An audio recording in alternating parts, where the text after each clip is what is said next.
Time to go live. Okay, we're live.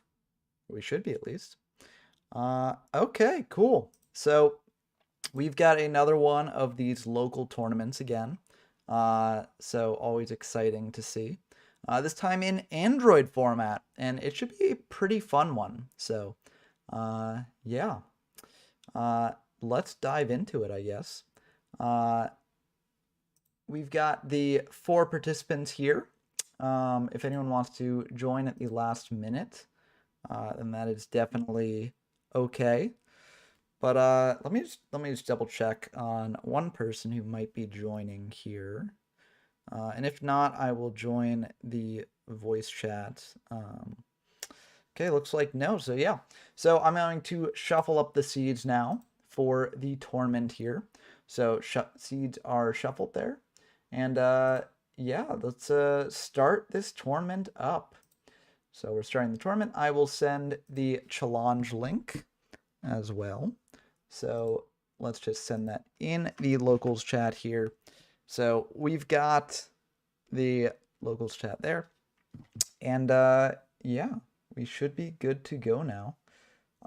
So feel free to start, everyone who's in the locals. It should be fun. I'm going to hop in to the general chat here where we will be having commentary. If you're online at the time, feel free to hop in to the general chat as well. And let's dive into some of these games that we've got here. Hello, Blah, a Please frequent don't be boring. co-commentator here. Please don't be boring. Please don't be boring. Are you talking about me or for you? No. Everyone playing BS. Please don't be boring. Oh, you mean Please don't that? be Okay. boring. Well, I mean, Yes. I have seen a fair amount of the people's deck list, and I can say that it seems like we got a pretty decent one tonight. So Yay. it should be hopefully pretty interesting here. There definitely are some people on BS as we may see, but yeah, we'll have to see.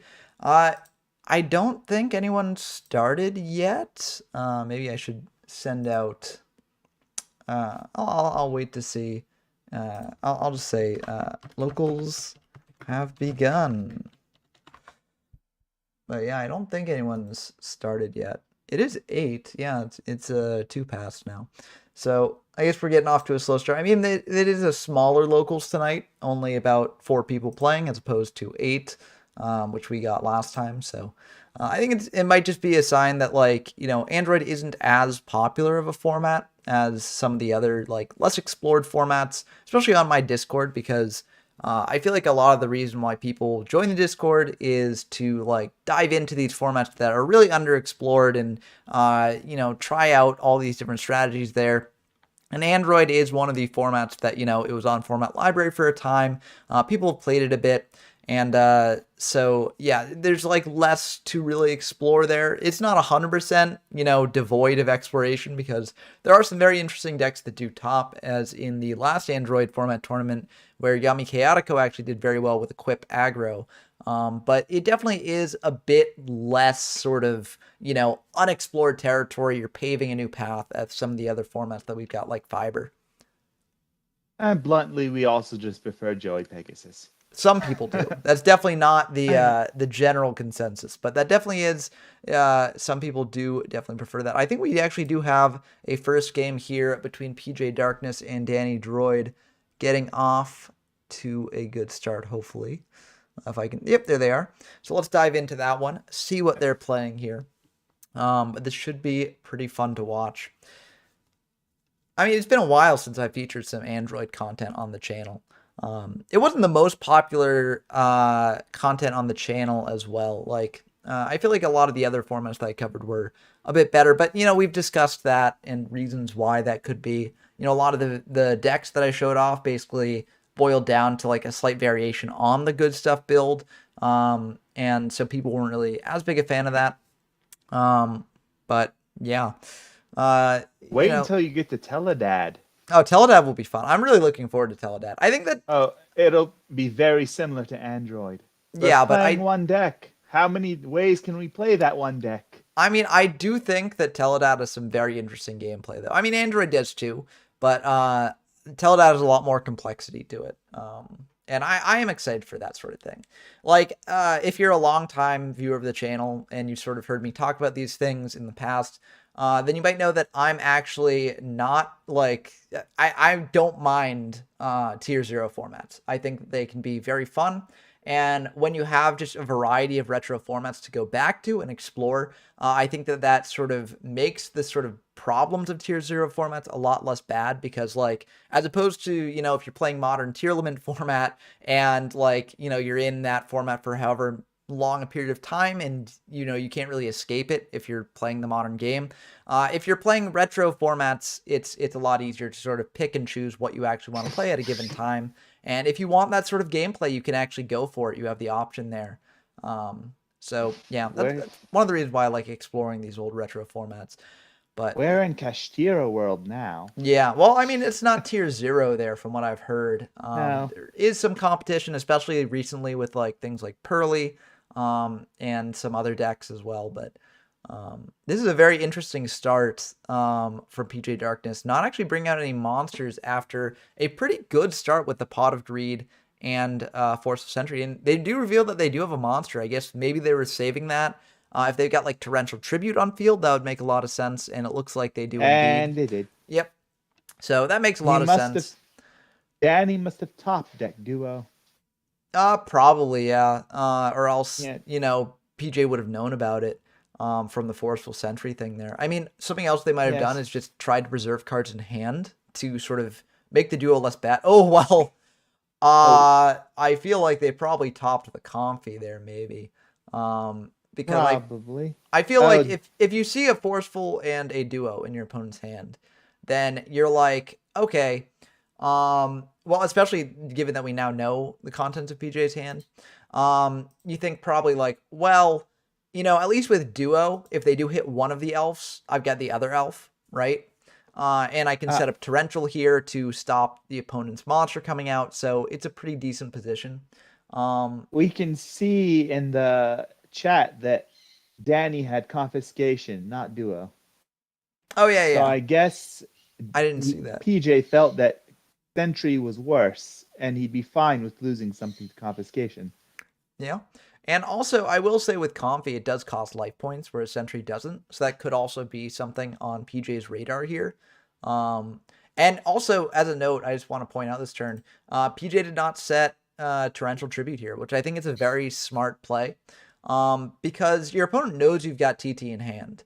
But if you draw into other spells and trap cards to sort of like obfuscate whether it's actually the TT or not, then it makes it a bit trickier. Like if Danny's going for an aggressive push, do they blind MST the back row or do they not? You know, what is the Torrential Tribute, what is not? So I do like that play on PJ's part. Oh, Painful's pretty good here. Yep. Considering all three Gemini elves have been put into play at some level. Yeah. And that is good. Honestly, that's good knowledge for Danny to get for game 2, because not everyone plays like 3 copies of Gemini Elf. So it's good to know. And maybe PJ will like side out some of them in going to game 2. But like the beater triangle is such an important element of Android gameplay. And, you know, just knowing the ratio of at least one of them can be very good. You know, maybe Danny brings in a Bazoo or two to get over the 3 Gemini Elf, as Bazoo is the out to Gemini Elf in this format. Indeed. Yeah. He's thinning. Well, yeah, Jar partially. of Greed, 2 knock, MST. Well, the Jar of Greed was activated earlier. That's not part of the Oh, painful, right. I think. But I Change see of what's Heart going too. on. So there might be a Magician of Faith in PJ's hand here to get back that change. But I mean, honestly, I don't know if you even need to do that, because he's giving Danny a choice: lose the back row or lose the monster. Yeah, no, but I feel like there are other cards that you can send besides Change of Heart there, though. You know, Jinzo's in the grave already, so yeah, there are other monsters you can send potentially. Yeah. You know, Change of Heart's just such a high value card. This to me signals that PJ has a Magician of Faith or some way to get back that Change of Heart. But it's kind of weird there because the Forceful Oh, Sentry. Of course, it's never too bluff. far from the top after DB shuffles it back. Yep. But I don't know. It's See kind of what weird this because is? Pot of Greed is such a good. It's Cannon Soldier, Yeah, and I think we which we could means kind of narrow that down from what Delph Danny had. Yeah, is left in hand. I believe it's Oh, Kaiku. Yeah, Gemini Kaiku Elf. is I left in see. hand. Not Gemini Elf because Gemini Elf was used Oh, already. okay. Um, All right.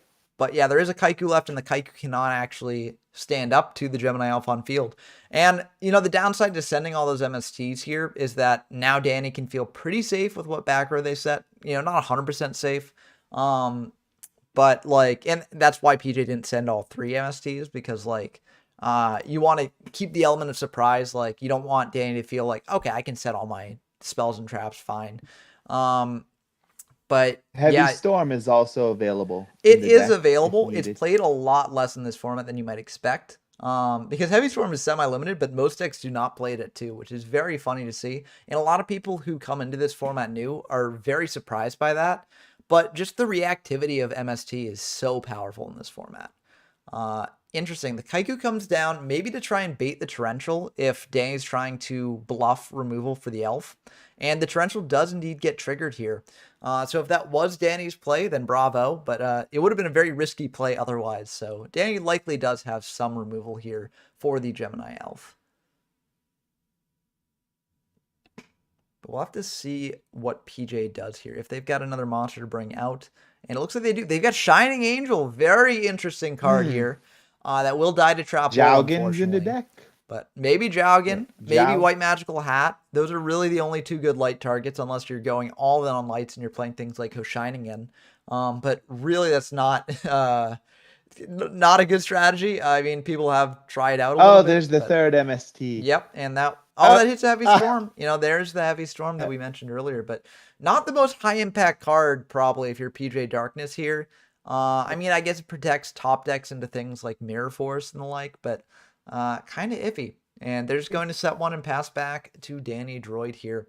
Danny has used up no MSTs, so it's kind of a rough and spot to there's be the in. pot. Oh, and there's the IO Ah, right on time. Oh man, that's quite a top deck there if that was a top deck, which I assume it is. hmm.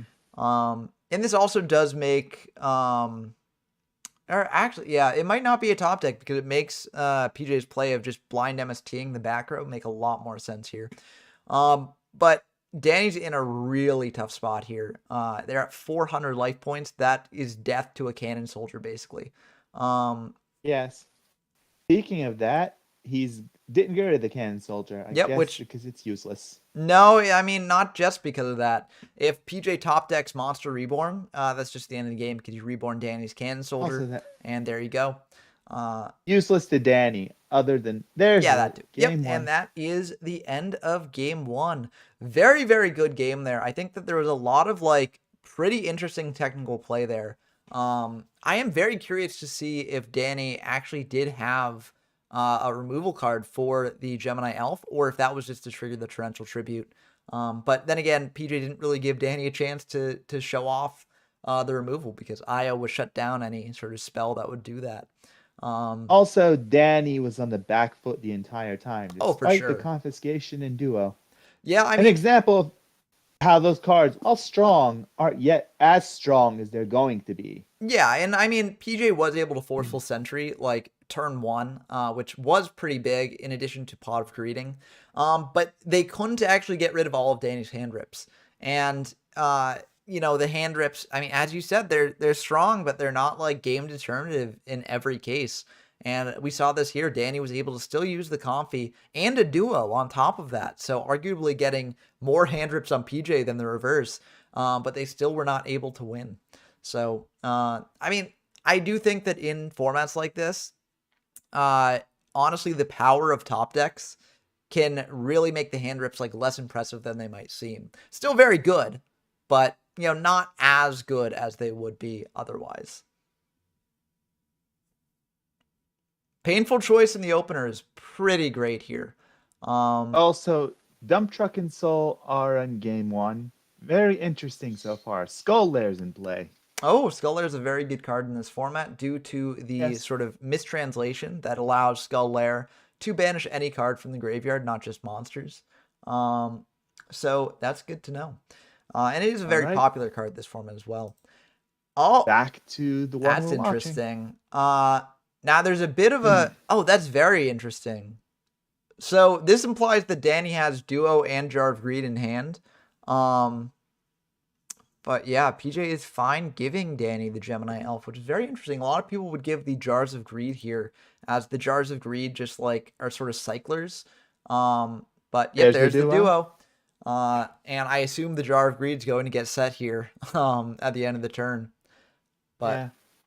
I uh, guess he's fine with Elf because he has Fissure in hand. maybe. I mean, there's a variety of reasons why you might be fine with Elf. I mean, you could also Skull Lair. Skull Lair isn't quite good at dealing with the elf yet because you need graveyard setup for that. But Yeah. PJ could have like Bazoo if you've got the read that Danny has the duo. Uh, Then There's you're the Witch. interesting pitching the witch. That's a bold It's play. something you do sometimes. Like with Yeah, it Charity, always feels Sangan, and bad. Witch. Yeah. It It can always feel feels bad, bad. but sometimes you just pitch it because you can't pitch anything else. Yeah, but that makes me really curious about PJ's hand. But I guess we'll have to find out more about that later because Danny it's just setting one and passing. Maybe they're not playing all three Jars of Greeds. Because I feel like Jar of Greed is a very safe set here. You just set it. If they use spell and trap removal, you flip it up later. It's just very good. So there's no reason Yeah. not to commit that to board. Once you got It's it. a way to increase tempo a Yeah, little bit. exactly. With Painful Choice, you can thin it. Jar of Greed, if you open it or draw it, you can set it and flip it later. Yeah. Just getting into the deck. So that to me implies that Danny is, on only 2 Jars of Greed, or they only had Jar of Greed as their one spell and trap card in hand, and they didn't want to signal to PJ like this is the Oh. only one we've got. That's pretty brutal. Going for the Pot of Greed again, just getting so much more advantage here. And Magician of Faith. and I think this Brutal is once this another happens. sign that the hand rips are kind of less important here than you might think because Danny could have gotten back that duo, dropped PJ's hand down to 1 card. But instead of doing that, they went for the pot to get more cards for themselves. And I think that generally is something that you want to do in this format. You want to get more resources. And while depriving your opponent of resources can be good, it's the reason why like hand control isn't necessarily the best because frankly, drawing is much, much more important than discarding. So, Keeping this game early on in the classic period is basically a resource game. yeah. While in Yada, it's a resource game of ripping cards Well, from hand. yeah, when in you a get format to like this, when you get to later formats, this of course all changes, right? But like since we're yes. talking about Android format, this is what we're talking about. Yeah, I was giving an example there.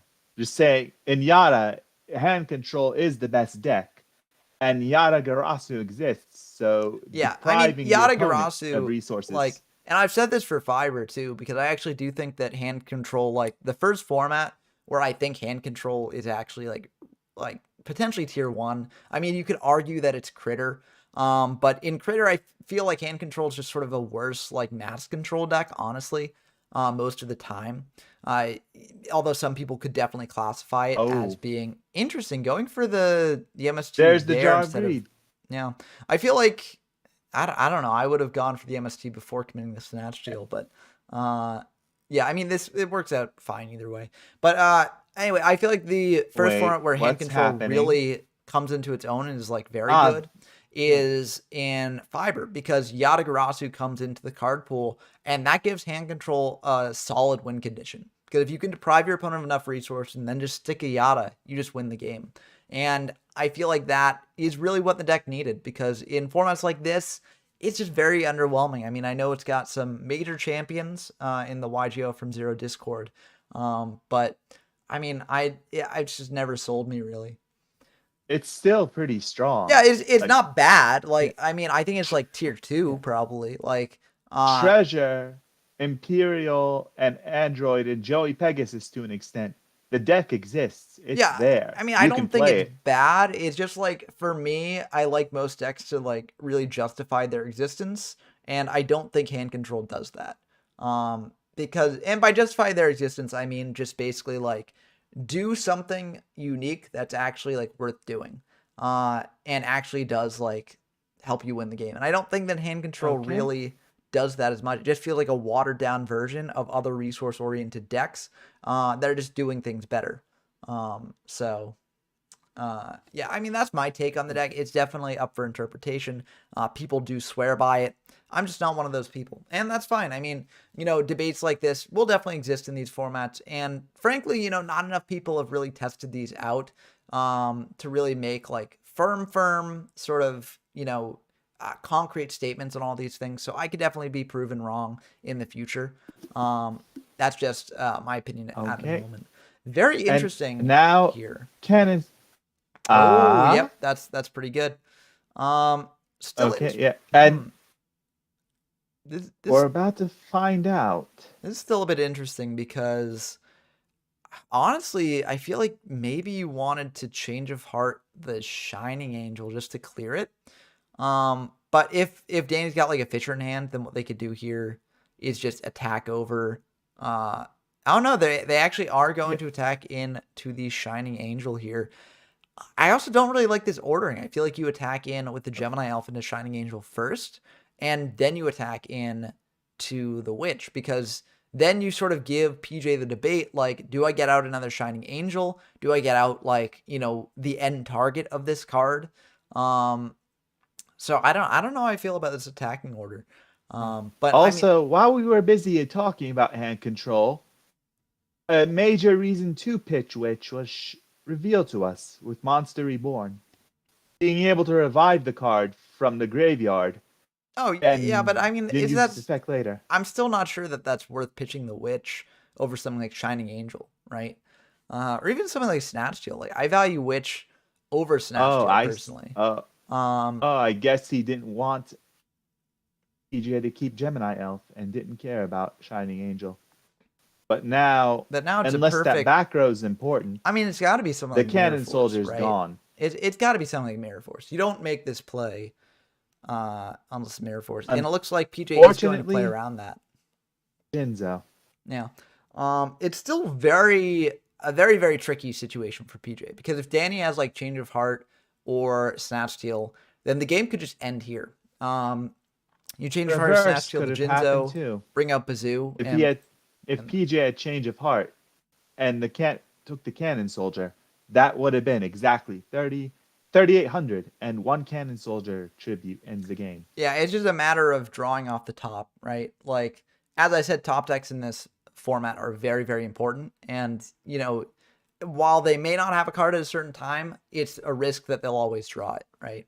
And I mean that's lost me many games in this format. That's lost a lot of people a lot of games in this format, and it's one of the reason why I know that some people like don't really like this sort of format, and definitely don't like Joey Pegasus format. But I mean, I think it's just an element of these formats that you're either gonna like or you're not gonna like. And for the people who like it, I think it's good to sort of put out that these formats exist, because I do think they're very fun and very like anime-esque, honestly, due to that top decky nature. And that's really fun. Like I enjoy that sort of thing. It may not be my favorite thing in the world, although I do really enjoy it. But I mean, I feel like every format has something to like for every person. And yeah, so I mean, part of the purpose of my channel and showing off these formats is trying to find that and trying to introduce people to things they may not have seen before, and that they may like. And clearing some misconceptions at the same time, even though that wasn't your goal originally. Yeah, I mean, potentially, like, if people are sort of locked into an idea of a certain metagame for a form. Oh, that is pretty brutal there. That is a great heavy Jinzo and storm. Heavy. Yep. Jinzo and Heavy. Well, I think the heavy might have been Very drawn off the potent. top, honestly, because they didn't heavy last turn, and heavying on a 2 back row board is also very good.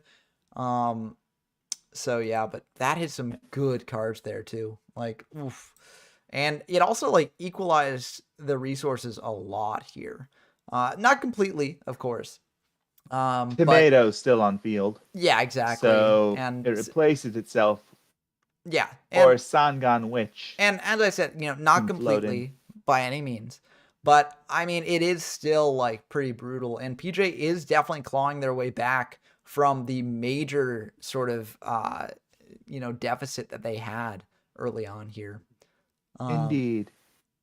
but Danny's going to bring Ow. a witch off the tomato. And, yeah, let's see what happens here. I mean, witch can get bazoo. I'm kind of surprised Danny hasn't brought up Bazoo yet anyways, honestly. Because they've drawn very deep into their deck, but I mean, that's how Yu-Gi-Oh goes sometimes. All of those power cards, and the deck doesn't want to give it to you. Yeah, I mean that's how it goes sometimes. Oh, there's a Bazoo. Oh, Speak of the devil. there's Bazoo. And this is very, very good for Danny here. I mean, the downside is if PJ does have a way to respond here, it could be very disastrous, especially given that your Mirror Force is gone, your Call of the Haunted is gone.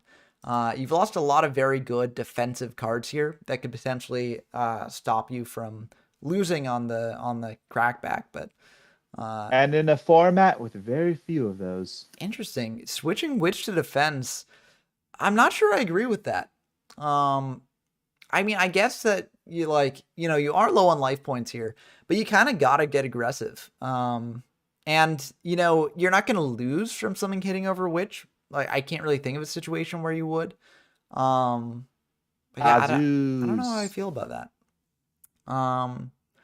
There is Bazoo, so we're gonna get some double Bazoo action here. I mean, I guess a situation where you do lose if you've got Witch and attack is if your opponent does bring out Bazoo, change of hearts, your Bazoo, and then gets in that way. So I guess this was playing around that potentially. And maybe that was correct. Maybe PJ does have the change of heart in hand. It's hard to say. But yeah, Could I don't have know. anything in hand at this point. Yeah, I mean both player could. I mean, A reborn I think and an elf ends this game. Danny is still favored here because, as you say, Reborn wins the game. They've got aggressive presence here, and yep, there's exactly the Reborn. What happened. And yeah, but even if they didn't have the Reborn this turn, they're still in a very, very good spot. They just get aggressive here with the. Oh, they do have Karibo. Oh. Okay. So PJ's still Siding in Karibo it for this. I mean, you gotta do Karibo on the. Oh, it helps, here. but the Karibo is a little strange to see. In the list, or yeah, I mean, in the side deck. This isn't a fiend deck. I mean, it might be in there. I mean, we don't know PJ's exact deck, so it might be in there in the main for some purpose. I mean, PJ has been a fiend enthusiast in the past, so Dark Necrofear. Yeah, we could be seeing that in the future. Still a very bad spot for PJ to be in. Like, I mean, Danny is still, yep, and there we go. Yeah. So the Karibo was not enough to dig PJ out of that. And honestly, that's one of my big complaints with Karibo in general.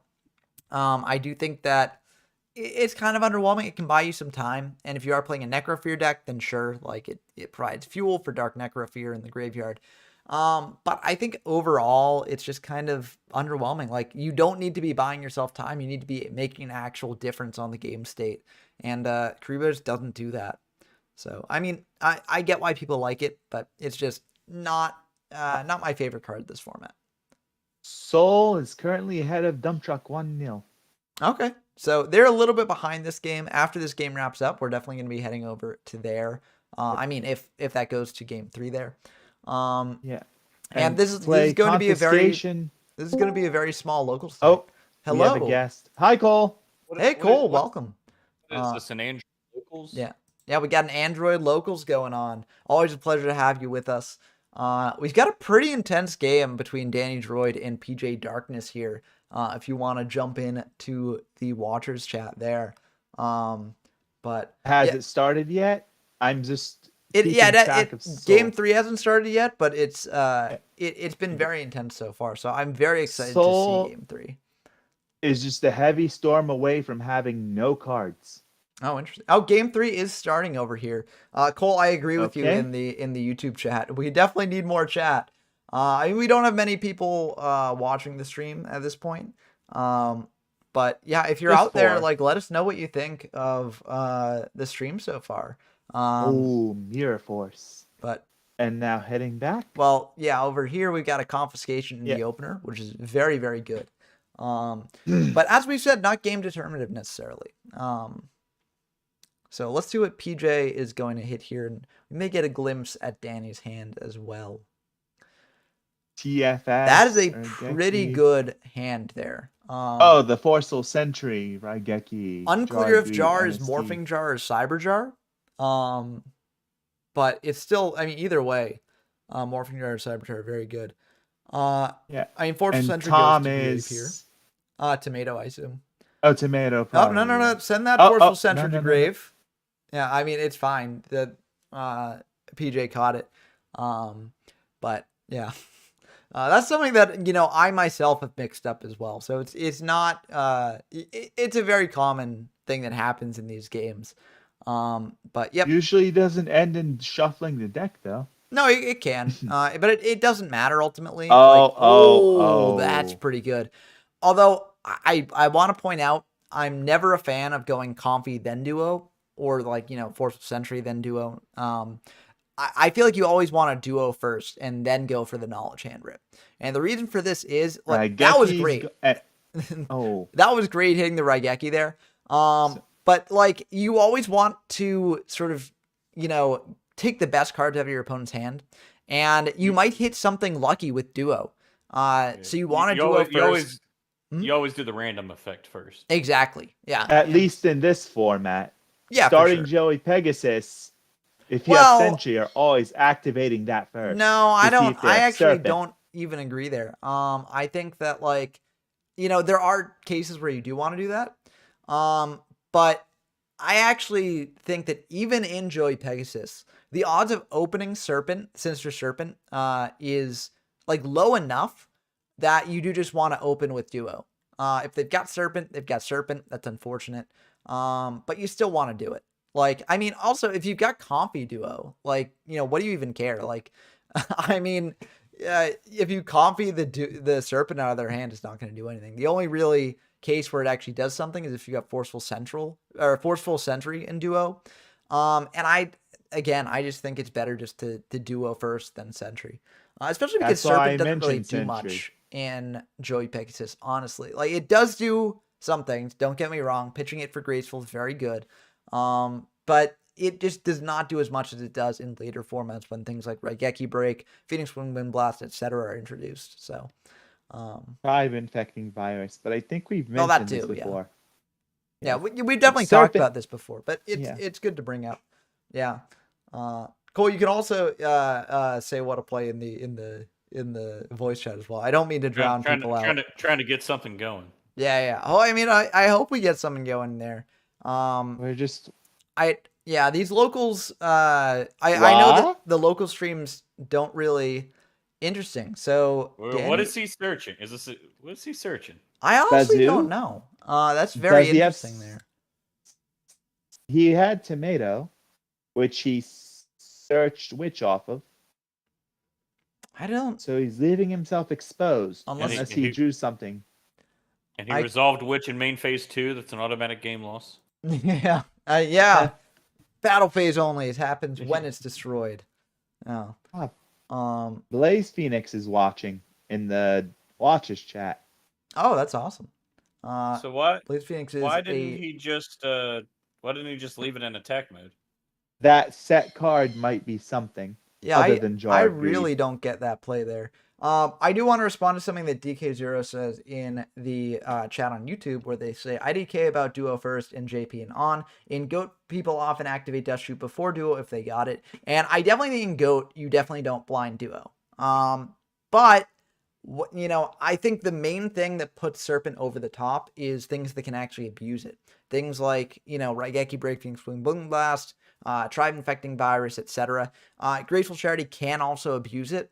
And obviously it's not the best if you discard a Serpent off Duo in Joey Pegasus. That's always unfortunate.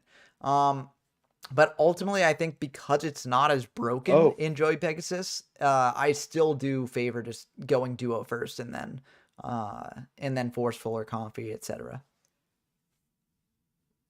Now, pop quiz trivia. Yeah, In GOAT format, what does the Trinity refer to? that is a good Pot of question. Greed, Graceful Charity, and the card we just talked about, Delinquent Duo. Yep. Whoa, 1 point for blah. Yeah. Blah, blah, blah. And that Trinity is not fully realized in Android format, but next format, it actually will introduce Graceful Charity, and all 3 of those cards will be legal. And although in that Just format, you like can the- play 2 Graceful, so it kind of makes it Just- quadrilogy. But It's a bit of a different relationship when you also have Forceful Sentry and Confiscation. oh yeah, for sure. And that's like another way that these formats are different as well. It sort of warps the landscape a little bit. Like I definitely do think that Duo is the worst of the hand rips, and that may seem weird because Duo is the only one that actually gives you a like relevant change in card advantage. But I do think that hand knowledge is really important, and actually getting to choose what card gets Oh, there taken goes away. the Duo. Yep, in there's exchange Duo. for an MST. I mean, yeah, I like, agree. I'm about to bring up the OCG again. well, I mean, I Yeah, don't it's- necessarily think it's like as helpful when watching these games to discuss the OCG versions, but they can be interesting to discuss when looking into different. Oh no! formats. This is probably you the said end of the that game Duo here. was the worst of the 3. Yeah. In the OCG, did you know that the Delinquent Duo wasn't put to 1 immediately? I mean, I'm not surprised by that, given that it is. Yeah, it was at 2 from like July 2000 to May 2002. And there we go. Yeah, and that's the end of the game. And Yeah. I'm really unsure about that witch play where you just attack into the Gemini elf. Like maybe that. Yeah, I don't know. I don't think there's any. We can ask them, but I don't think there's any explanation for that. Yeah, I mean, I guess they just really wanted the monster, but I mean, I don't know. I don't. I can get not set. Is Nobleman in this format? No, I mean it was Yes. already face up on field because it was brought out. Yeah, off but I was tornado. saying like. I mean, maybe he didn't- I'm sure I'm sure they had a good reason for it. It's just it didn't work out for them. But DJ, anyways, stop showing off. You're on YouTube. anyways, that is a win for PJ Darkness, and very good game on both players' parts. Like Jumping. I think that they did quickly, some very jumping skillful plays quickly. there. But it's very technical plays. Dump as Truck well. and Soul are still on game 2. Yeah, Sorry for interrupting. I'm looking for them now. That's the nice thing about doing these, is that oftentimes they do sort of line up nice like that. And here we And go. Soul, We get to see the other round 1 game going on here. and Soul is in trouble. Ooh, this is a very interesting deck on Soul's part, it looks like. Looks like they're Yeah. playing Water, and with those Last Wills there, maybe a bit of Catapult OTK. Thoughts? Maybe. And Revival Jam, though.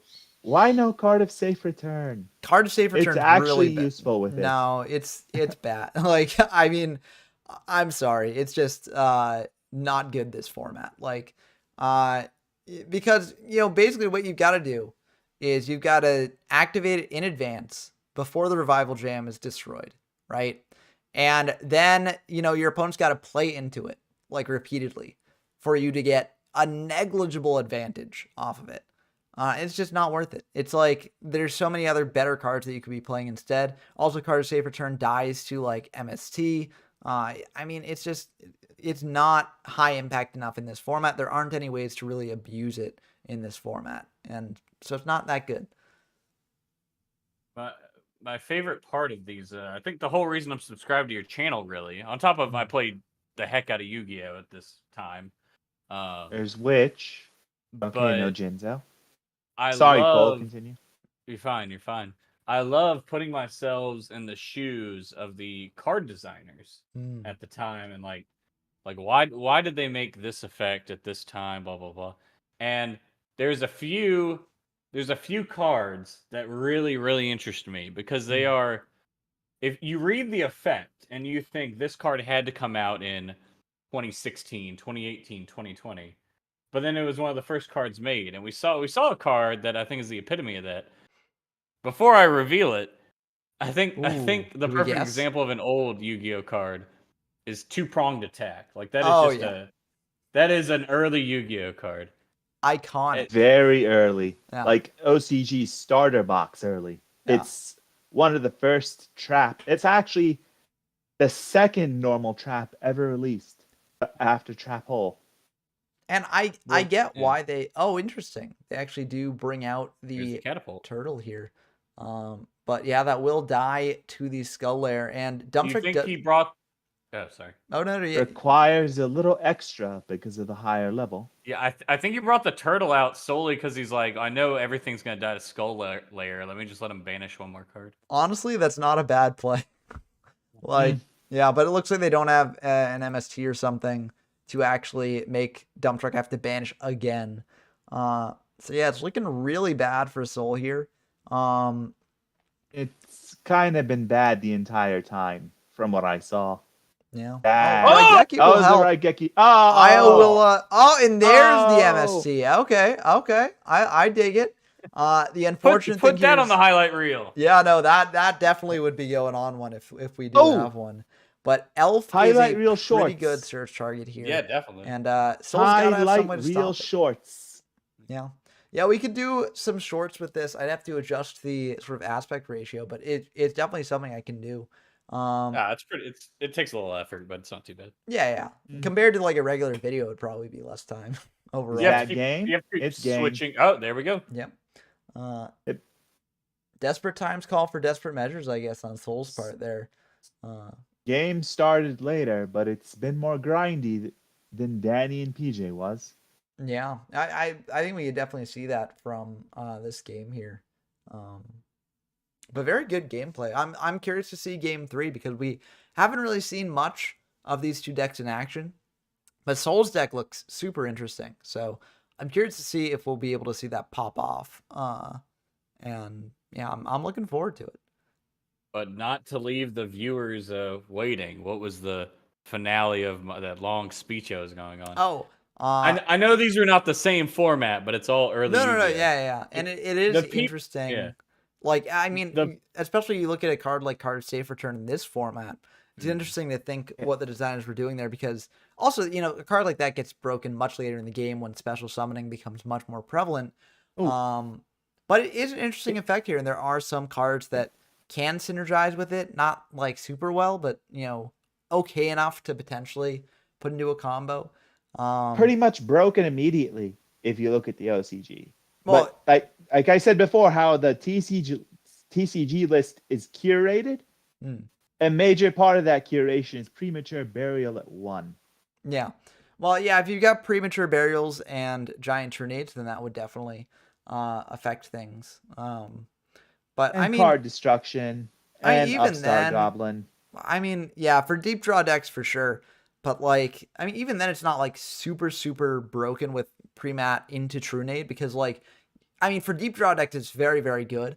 Because you're just cycling one, like every Trunade activation, like, because basically you pre-mat, get one back, right? But if you want to use that again, you giant Trunade, get it back to hand, and then you draw a card to replace the Trunade, right? If you've got multiple pre-mats, that definitely does become a problem, because, you get basically multiple cards per Trunade you use. However, you can also use cards like the Shallow Grave. Yeah, they changed the ruling that your opponent has to have a monster in the graveyard, but on release and in the early period, that wasn't the case. Is that true? I forget what ruling we actually decided on for the TCG formats. Oh, the TCG we're using the modern ruling. Yeah, it's like PSV format where we have to actually talk about it. I mean, PSV format, I think we defer to the ruling that you get in Imperial, because yeah, I mean, let me put that it just this makes way: sense. Exodia very broken if we let Shallow Grave not be the modern form. I think we'll agree to Shallow disagree on Grave. that. You're summoning Sangan Witch, abusing it, searching. I mean, you've got to have a case where like it's a niche sort of situation there. I honestly don't think that Shallow Grave makes Exodia super broken. For reasons that I've gone into the card in that detail. I was thinking of. No, but the card that you were thinking of, Since you That brought made up me think of this two-pronged whole attack. tangent.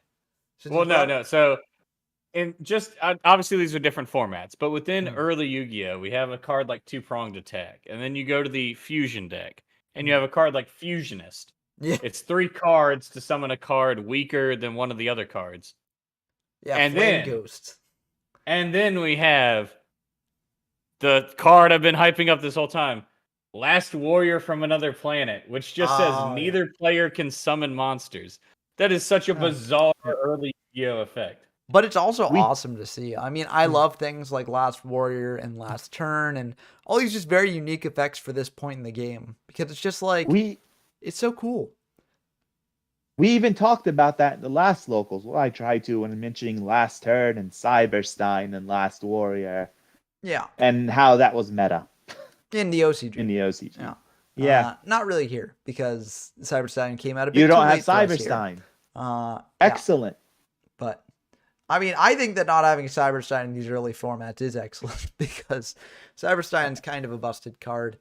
It wouldn't actually be that bad without Blue Eyes Ultimate Dragon.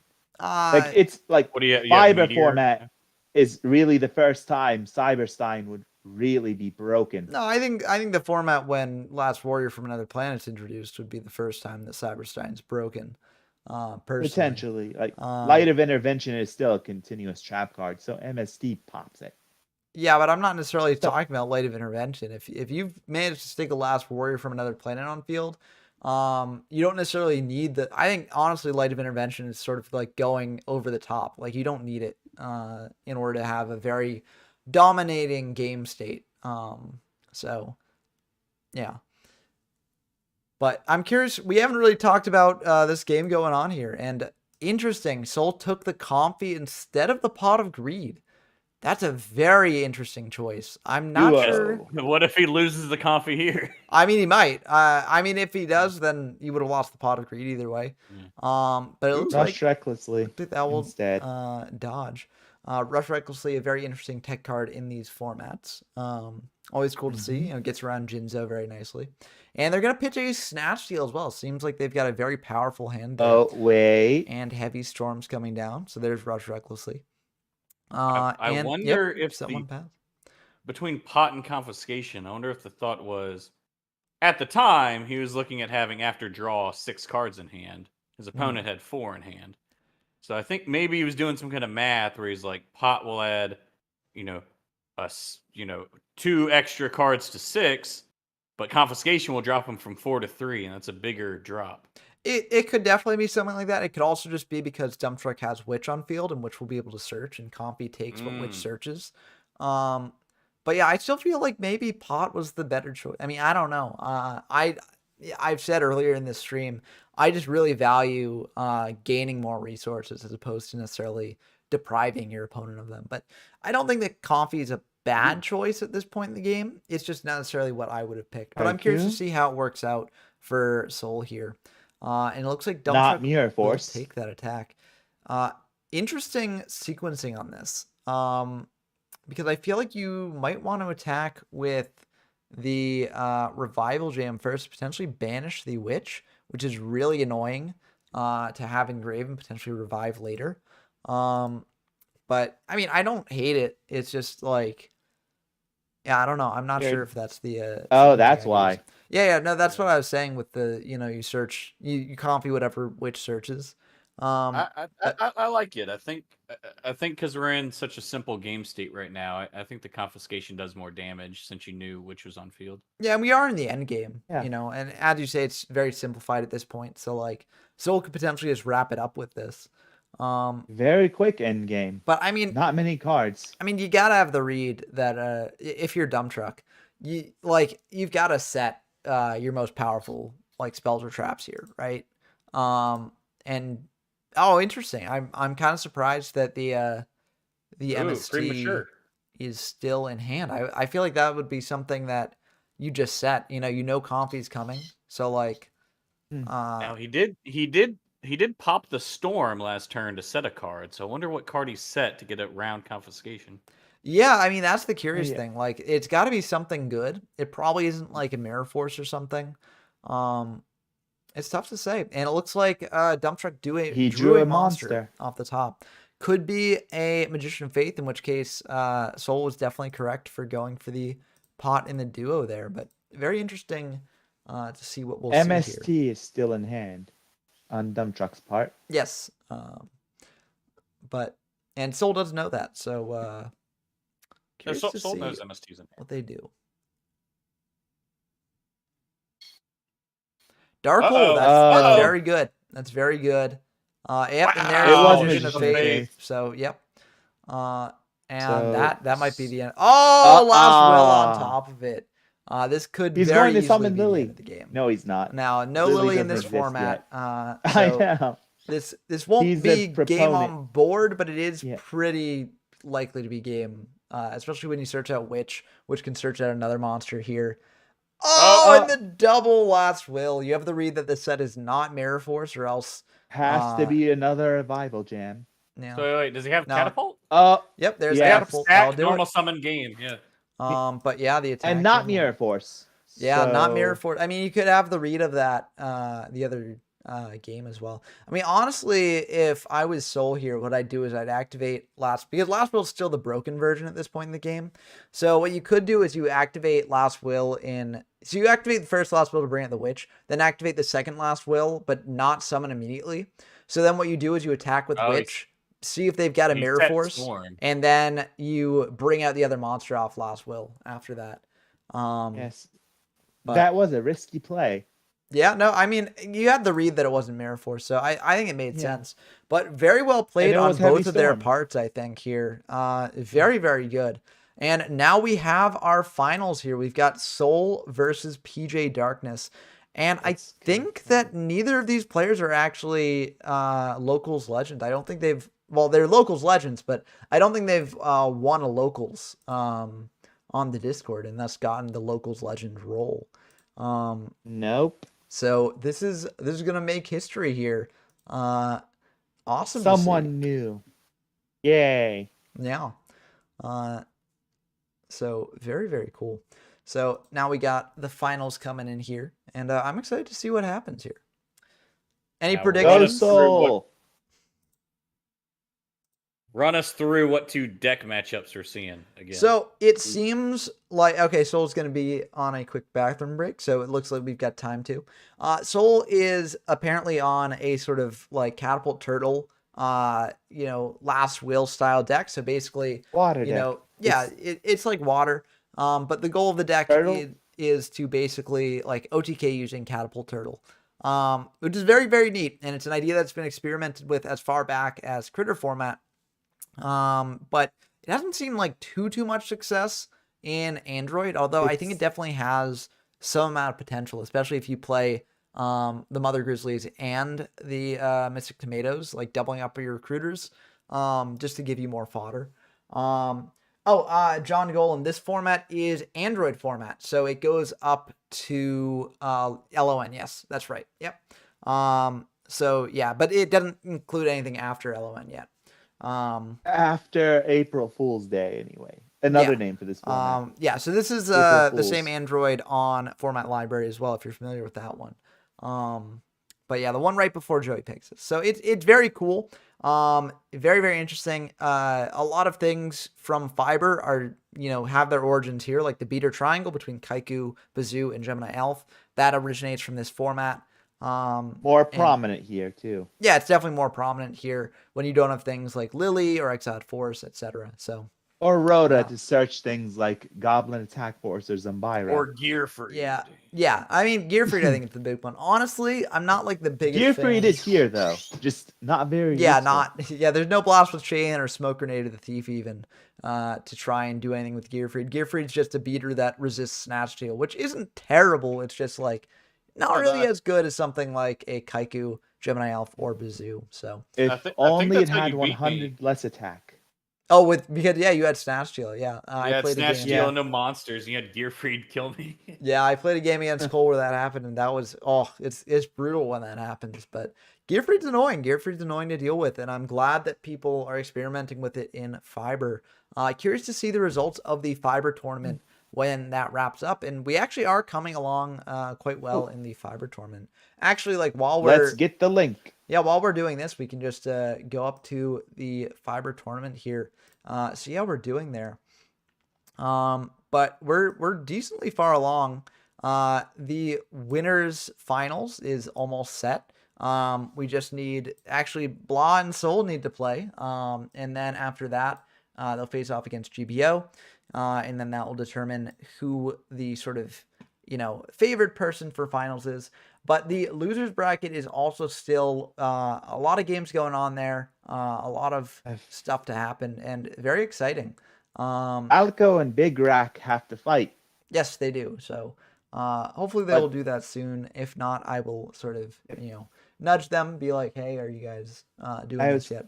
Kind of hoping losers bracket would move along a little bit. Well, it hasn't happened since the round started. It'll come eventually. I mean, oftentimes people sort of, the weekend's coming up, and so that will hopefully give time for people to find games, because during the week it can be a bit tough for some people. So it's fine. I was hoping it moved along a little bit.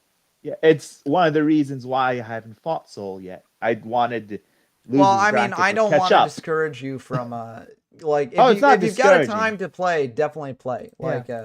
Yeah, we have time still. Okay.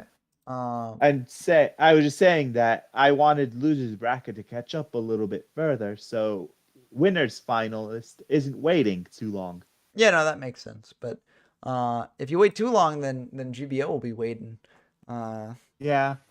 But it's only been a couple of days. It hasn't been that bad yet. Yeah. Look at him. He's searching us. Spy. Who's searching who? When you scroll through the YouTube, you saw GBO looking at our film. Oh. Disgusting. No, that's a fun thing to do to sort of get prepared. I know. I'm making a joke. Oh yeah. Well, you never know. You never, online people can take things a variety of ways. So, and they're starting. Yeah. So very exciting to see. Very interesting decks here, because I don't think either of these players is on like a super standard build. We've seen PJ with the Shining Angels. We still have not seen what they're actually bringing out off of the Shining Angels yet. So very curious to see what they're doing there. It's probably either like White Magical Hat, Jowgen, or even Banisher of the Radiance could be a good option here. If it's Jowgen, there's a little interesting thing you can do. It's tough to pull off, though. I don't think it's Jowgen, because basically what Blah's referring to here is that if you are crashing the Shining Angels with your opponent's recruiters, then you can bring out Jowgen and stop your opponent from summoning a recruiter. But there's a major caveat chain link here. Too. Your opponent has to ram your angel. Yes. For this to happen. So it's a major caveat, not really worth pursuing because of that, in my opinion. Because you've basically got to summon out the Shining Angel and pray, right? It's not good, in my opinion. This is pretty good for PJ, having these two hand rips in the opener here. Yeah. Tomato's gone. That breaks Last Will. No, they've got Gemini Elf in hand as well. No, so. Tomato, Ram. Oh, yeah, you can't do Tomato, Ram, and then Last Will. Yeah. But there are monsters. Last Will's a little dead right now. Yeah, but PJ has no cards on field, so Soul's able to get an aggressive edge here, which could be pretty good. A poke. Let's see what they do. Or a slap. Double slap. Yeah, with 2 elves. Soul's just going to bring out that Gemini Elf, attack in directly for PJ Darkness's life points, and probably set the rush, I assume. Maybe not though. If he drew another card, then he might set that instead. Yeah, no, they're just gonna pass. I think that's fine, honestly. Because PJ's used up 2 hand rips, so it's not likely that they're going to have another hand rip to take away whatever Soul drew. And honestly, PJ can't kill you with a Bazoo yet here. Or no, wait, they can. They can just bring up Bazoo, banish 2. So yeah, I don't know. I feel like maybe the rush frequency would have been good here. Although, if you're Soul, you know that PJ knows that you've got Rush, so they're not necessarily going to go for this play. And so, yeah, I mean, maybe you want to use Rush like aggressively on your own turn, It's a but major purpose of Rush. It inverts the beater triangle. yeah, quite or a it bit. doesn't necessarily like invert it, just makes it so that any one of them can get over any others, as well as introducing things like tomatoes into the mix that can beat over a fair amount of them as well, and allowing cards to beat over Jinzo as well. So, it's a very interesting card here. It's seen some experimentation, not like too much. I'm not really sure it's worth playing or not in these formats, but that's for people to experiment with and find out. So It's let's see useful, what Soul does here. but offering to the Doom is also useful. Yeah, I mean that's something that people are experimenting with as well, especially to get Oh, rid I of actually things. legitimately think it's a good side deck card, No, yeah, I mean, especially in something like Empty Jar, but when I say which people are experimenting with it, I'm not saying I think it's bad. I'm saying that people are oh just trying it out, and it's something yeah, I interesting wasn't to watch. yeah, I Um, wasn't saying that either. I was saying I legitimately think it's playable in a competitive setting. Yeah, and I mean, people are experimenting with it in that setting, so we'll have to see if their experiments actually bear fruit or not. Um, but I mean, offerings is very interesting in these formats. Like, I'm not like super huge on the card. I think it can definitely come Ah, up. But as I said, people are experimenting with it, and we'll find out. Uh, Last Will. maybe the last will's coming here. I mean, or oh, they're Oh, firing. preempting. That's pretty good, honestly. Um, Does he the have MST in hand? I mean, either MST or Double Rush. That's the only things that I can imagine really coming up here. Um, but yeah, this is It has to be double rush. Okay. no, No. it doesn't have to be Double Rush. It could just be. It could just. I mean, I don't know. There's a variety of things it could be, but If he yeah, wanted this to is beat over the Bazoo now, it would have had to have been double yeah. rush. If he wanted to beat over the Mizzou, but in terms of like what they're thinking about, there are a couple things it could have been, but yeah, that's really rough for Soul here. I don't know, maybe just get out another Grizzly, but that other Grizzly like hard loses to if PJ summons out like a tomato or as we know a shining angel. Um, so it's a bit tricky here. I don't know what Soul's gonna get. Soul's in a really tough spot. Not really too many ways to recover here. Then IO. Yeah. Well, IO is definitely, in my opinion, IO is the most problematic card in all of these early DM formats where it's legal. Imperial, Android, Joey Pegasus. Yeah. Less so in Fiverr because No, I other still things think it's the start most appearing. problematic card in Oh, Fiverr. I'm saying less so. I'm saying the gap is less because there's Uh, other ridiculous things yeah, sure, but too. like, I mean, it's just the thing is IO it takes away like any form of comeback potential for a lot of decks. And I mean that's very problematic, I think. Or maybe not Dust problematic, Tornado but it sort could be of, useful for that reason too. I mentioned earlier in this stream that I think like part of the appeal of a lot of these old DM formats is sort of like the top decking nature that like mimics the anime a lot. And that's like why a lot of people play because you can top deck a crazy card here. And oh, interesting, something in draw phase. Oh, okay, that makes sense. Oh, yeah, Because now has to. yeah, no MSTs can go into that, and yeah. And also in this format, for those of you who don't know, you have to have a continuous trap that has an activated effect like Skull Lair up on field in order to actually use its effect later. You can't use its effect This right is away once you flip it up. this has been true the entire time so far. Yes, that is true. But it's not true in modern, which is why I'm bringing it up here. Yeah. But rip Sync hopefully you can join the next one or one of them in the future because we'll always be happy to have you on. But there's a Pot of Greed. That's I mean that's a pretty good card to let IO lapse for. But as I said, like I think IO takes away that sort of top deck Oh, potential. we have and another guest. hello, Yeah, welcome. food. We've got food here. Painful choice coming in. Edibles. Yeah. Uh, And no, I'm not mocking you, food. No, I don't. I They're didn't just think now that. edibles. Yeah. Food is edible. I mean, aren't all humans edible? I'm not gonna go down that rabbit hole. I'm no Army Hammer. I'll say that much. But Play now Bistro Butcher. it was a pretty good hand for PJ here. But anyway, to finish my thought, which I've been rambling about for the last while. I mean, part of the big appeal for these formats is that like you can draw into something like Regeki, Pot of Greed, these things that can get you out of a really tough situation, and it can make the game like somewhat swingy. And a lot of people who play these formats do enjoy that element of swinginess, and I just shuts that down. Like there are basically, since all the swinging spell cards in these formats are spells mostly, like it just completely changes the way these formats are played. Viking Goats, if you've been eyeing this format, definitely try playing it sometime. It is really fun. I do really enjoy it. So I think that you might enjoy it as well. It's definitely very different from something like Critter or Goat. But it's Treasure. got its own charm. So I'd say definitely check it out if you have the chance, because it's really fun. Oh,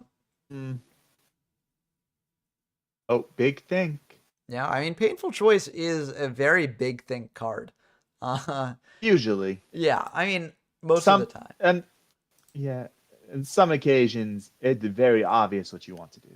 Yeah, but most of the time, it's like very tricky and very skill intensive as well. So, I mean, it'll be curious to see what PJ gets off of it. It looks like they're sending a bunch of MSTs here to potentially snipe that Skull Lair here. But yeah, Magician of Faith is very good. And the Magician of Faith if he doesn't pick it. Yeah.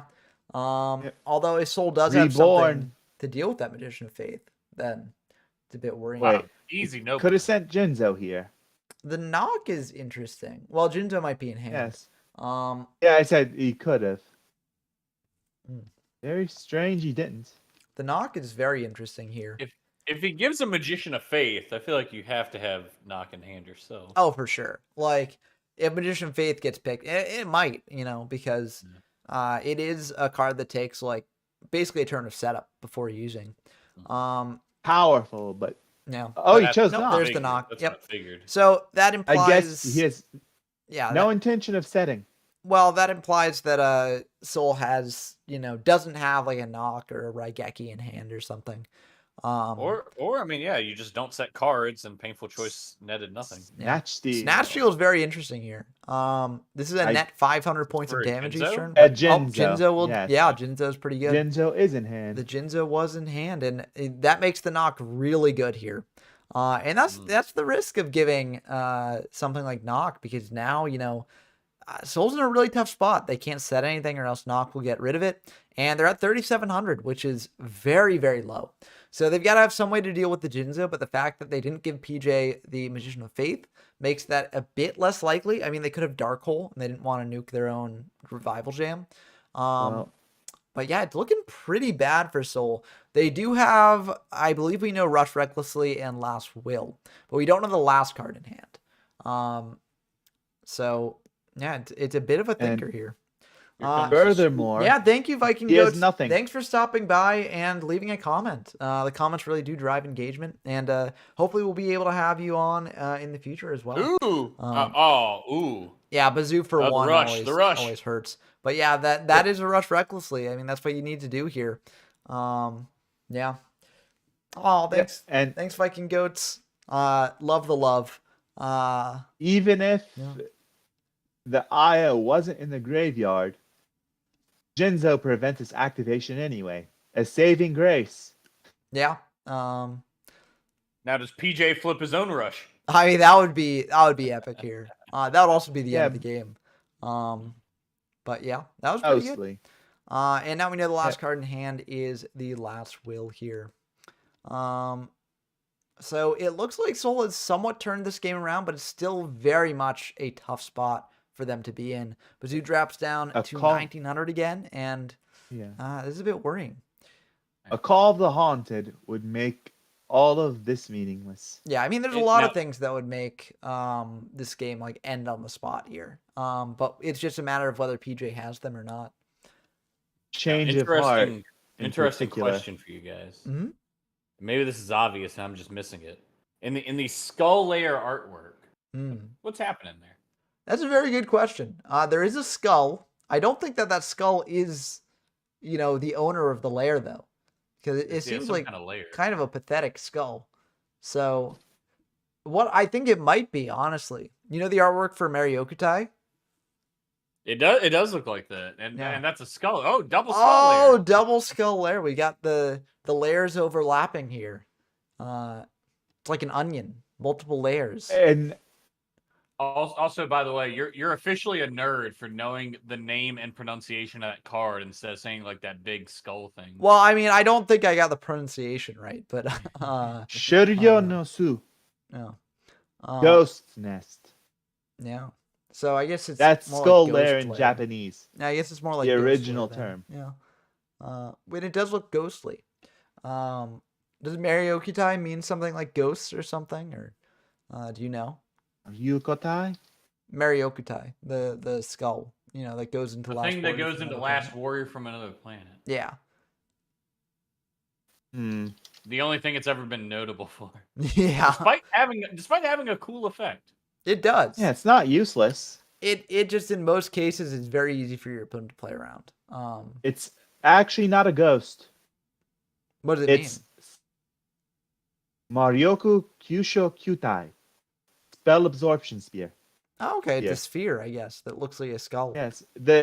Around the skull, the head, the sphere, it's like a helmet. But yeah, the Sculler will pop that bazoo, which makes sense. I mean, Soul will be able to activate a Last Will here, which it looks like they are indeed going to do. But I mean, Skull Lair can pop whatever they bring out as well. So yeah, but it's a looking pretty witch. bad for them. So and there's Tomato in attack because you can't set it because of knock. So very smart play from Soul there. Yeah. But he can pop the tomato. Yeah, which is a and bit then just surrender to whatever the witch is.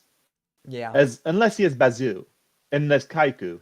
I mean, in which case there's a couple he's ways in control of the game. There's a couple ways that PJ can play this. And it looks like they're just going to set one, and they're just going to attack in, hit into the tomato. Like, you figure what's like the worst thing they can get here? You're dealing some damage. And you can always pop these things later. So I think this is a smart play on PJ's part, honestly. Dude, what's with these nerds that like declare the effects of tomato and stuff? It helps some people to keep track of things like that. I know that's why some people have said that. You're supposed to do it anyway. You're declaring chain links. I mean, in cases like this, it's generally understandable, like when a chain link would happen, etc. But in the old days, before these were added, it was done via the watchers chat. You say blah blah blah blah blah. Look! When I was playing on Dueling Network 12 years ago, and somebody played Fiber Jar, you know what we did? Manually. The main thing I forgot if they. I swear they like banned Convulsion of Nature. I don't think they actually did, but people were okay. Yeah, they did. They banned so horrible. Because they fixed that, by the way. They did. So Convulsion of Nature is now back. But there was a brief time, or not a brief time. It was like decently long. But there was a time when Convulsion of Nature actually allowed for an exploit that allowed you to basically look at the next couple cards on top of your deck. Like, you could basically get the full order of your deck after a certain point.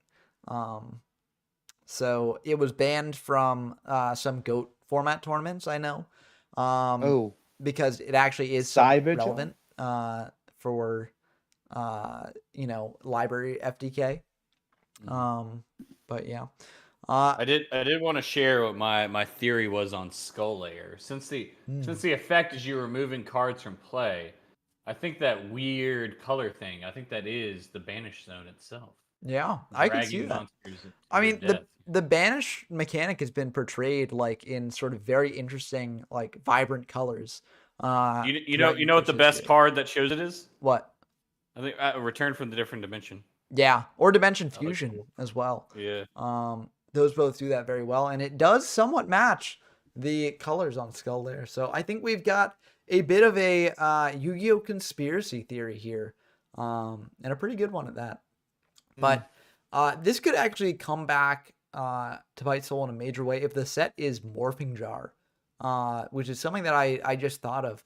Because if you basically force Soul to search twice, or even search once with that, and then just discard whatever they searched, it's very good.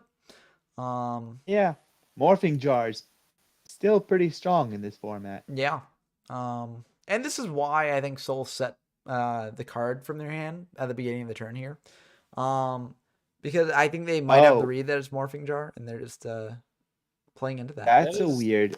It's Cyber Jar. Like Cyber Jar also is something that you might have to play around, and this is working out pretty well for Soul here. Although I will say, both players now do have.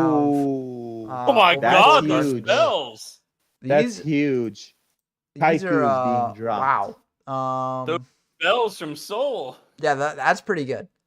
I mean, the monsters on PJ's side are very good because Kaiku stops Sculler, right? So that is very nice. Yes. But PJ just like won't have a hand. Oh, he's gonna. They're getting 3 cards from this: the MST, the Jar of Greed, and the Mirror Force. So they'll have one card. The Sangan.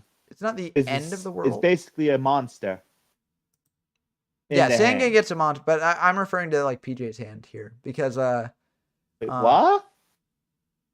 Interesting. I mean, PJ you gotta be summoning the Kaiku, right? Like, even if there's a Rush Recklessly, if they declare an attack with the cannon, okay, yeah, they were just doing it in that way. That's fine. Yeah, you didn't have to do that. Kaiku just special summon and set the Sangan. But ultimately, it's the same thing here, so it doesn't matter too much. But yeah, that was definitely it's just a little weird to see. Yeah, for sure, I can see that. But yeah, Soul's definitely thinking here. Yeah, they're just going to attack into the set with the Cannon Soldier. Honestly, if you're Soul, maybe you... Did he search? I don't think so. I mean, we don't get a log in the Watchers. Mandatory effect. Yeah. Let's message Soul here. And you have to send him the clip of Seto Kaiba going, "As the president of Kaiba Corp, I declare this invalid." Yeah, game's over, you know.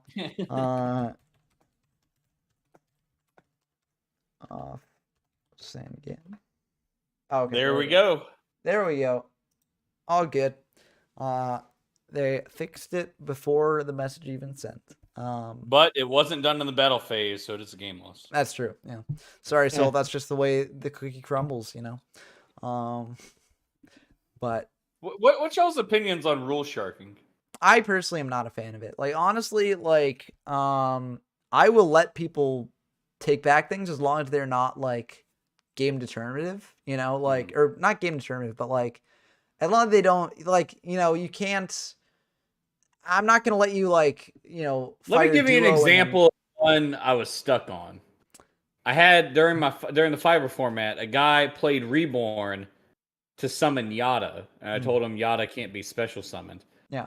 Do you now he's still legally activated Monster Reborn? Do you think I should have let him put it back in his hand or forced him to summon a card? I mean, I think that definitely depends on the player. Like, I'm not gonna force my views on this on everyone because some people definitely take this a lot more seriously, and like, and also some people view like the best way of actually getting people to remember this sort of stuff in the future is to actually punish them for making these sorts of mistakes. But what I would do is I would just say, like, yeah, you can take that back. Like, I'd just say, like, you can add that back to hand or something. Or, you know, I could definitely see some other people saying, like, I'm going to force you to actually resolve Reborn, but I will let you pick a legal target, as opposed to the Yada. Because I don't actually think you can legally activate Monster Reborn targeting Yada, right? No, you can't. It can't be special summoned. Yeah. So it wouldn't even make sense to be like, oh, well, you have to send the Monster Reborn to grave here without doing anything. Right? Yeah. That's not possible. They didn't have any other target, then yeah, take it back. Yeah. You can't activate it. But otherwise, if you do have a legal target, Yeah, and that's perfectly Yeah. in your right to force them to do that. Like, What? oh wow, hitting the 2-0. least impactful card out of PJ's hand, that must hurt. Hey, that jar of greed was gonna save him later. Oh yeah, that jar of greed was gonna draw into like the game. It was gonna draw into over pot button. of greed. Yeah. well, But- it's feeding Skull Lair, at least until Soul drops his own Kaiku. Yeah. Which Is there Soul did any search. argument for not What- playing what? Jinzo there because of Skull Lair? Oh. Yeah, I mean there's a fair amount of like Oh. I mean I think that you still go for it because you've got Sentry as well. So basically you force Soul's hand onto just like knock, right? Like you leave them the knock and that's fine. Or you take MST is a very good card to take. There's an Wait, elf. did Elf? Okay, so the set must be knock. Yeah. Yes. Yeah. I assume Soul's saying send back the MST and then keep the elf. In that case, he has the counter to Kaiku already in Yeah, hand. Skull Lair. No, Skull Lair doesn't actually counter Kaiku because Kaiku prevents you Oh, from that's banishing. right. Shit. Yeah. I hate Kaiku. So, Yeah, Kaiku's great. I love Kaiku. I feel like Kaiku is talking about cards that, could have been printed in like 2016. Like Kaiku is one of them. Because in a time when it's so rare for cards to have even one good effect, Kaiku has two and a good stat line. So like it's actually crazy. That's shit, game. off the GG. top. or unless that's Mirror Jeez. Force. Yeah, if it's Mirror Unless it's Force, He Mirror hasn't Force. surrendered. if it's Mirror Force, then that's the end of the game. But I mean, the reason why you might not surrender here is because you want to bluff Mirror Force. You want to have like PJ switch. But there's Kaiku no to way he defense. doesn't attack. I think you just attack here with both Kaikus. Although you could potentially flip up the same. Like, no, you don't even want to play into torrential. It's Like, perfectly fine. You're using your opponent's Kaiku. yeah, just hit Let in. them Mirror Force it. What? No, yeah, So- I mean, this is what So I he- was so saying. he You risks can do torrential. this if you're playing around It's Mirror still Force, game. but it does lose to torrential. Not like super hard lose to torrential because you can bring out the Gemini Elf. But yeah, I mean, it worked out for Not them. even playing around Mirror Force because now you have a Kaiku in defense mode. But you've also got Skull Lair Yeah. back online with 4 cards That's engraved, true. right? That's true. So you can pop the whatever monster Soul might have. the elf. Yeah. Well, Soul doesn't necessarily have elf. We know PJ has an elf. But not the Yes. other way around. Though PJ also we hasn't also used know up elf elves. hasn't been summoned yet. So on Soul's side, you mean? yes. So I'm just declaring One the elf has been possibility. used up on Soul's side. It's in the banished Oh zone. right, it's banished. Yeah. But this is still looking very good for PJ. And that play actually turned out to be kind of the correct choice. I mean, Yeah. I still think it was a bit too risky there. And I think like you could have just ended turn with like a set Sangan. But I mean, I definitely get why they did that. And I think it is okay. Honestly, something you might want to do here is just summon the witch, but then that kind of plays awkwardly into change of heart. So I get why they did that. Yeah, Now, shifting funnily Kaiku enough- to defense is almost always a terrible idea. Ooh. Yep, change of heart on the Kaiku. That's I think that's a decent play. PJ does have the option Jinzo? to pop their Jinzo? own Kaiku here. They can banish 4, pop the Kaiku, and it looks like they are indeed going to do that. I think Yes. that makes some sense, although it's a bit awkward because now your opponent's Skull Lair is online, right? And your yes. Skull Layer is offline because you don't have any cards. Yeah, you just got the 1 Kaiku engrave, but Technically online, but for all practical purposes, your card is dead. You're Yeah, not you can- seeing a relinquish. If we go for Magician of Faith Beatdown, we can pop it. well, that's a witch set for sure. Gemini Elf There's the coming elf. down. Has to, and Skull Lair Not response, flipping up the probably. witch is very interesting here. I mean, I guess it's playing around TT a little bit, but I honestly think you just want to get as aggressive as possible here. Yeah, I don't know. Yeah, it's not playing around Torrential at all because he could have popped it on the elf. Yeah. He's playing torrential, multiples, so he might have the thought. So is Soul, Yeah. I mean, and influencing his Even gameplay. even if you play into Torrential, right? Like you get a search off of it, you can search out a Kaiku to stop your opponent's Skull Lair. I think he just wants a card that Skull Layer can't pop. I don't know. I think it's just playing a bit conservatively, which is fine. You know, it's not the worst thing in the world to play around things like that.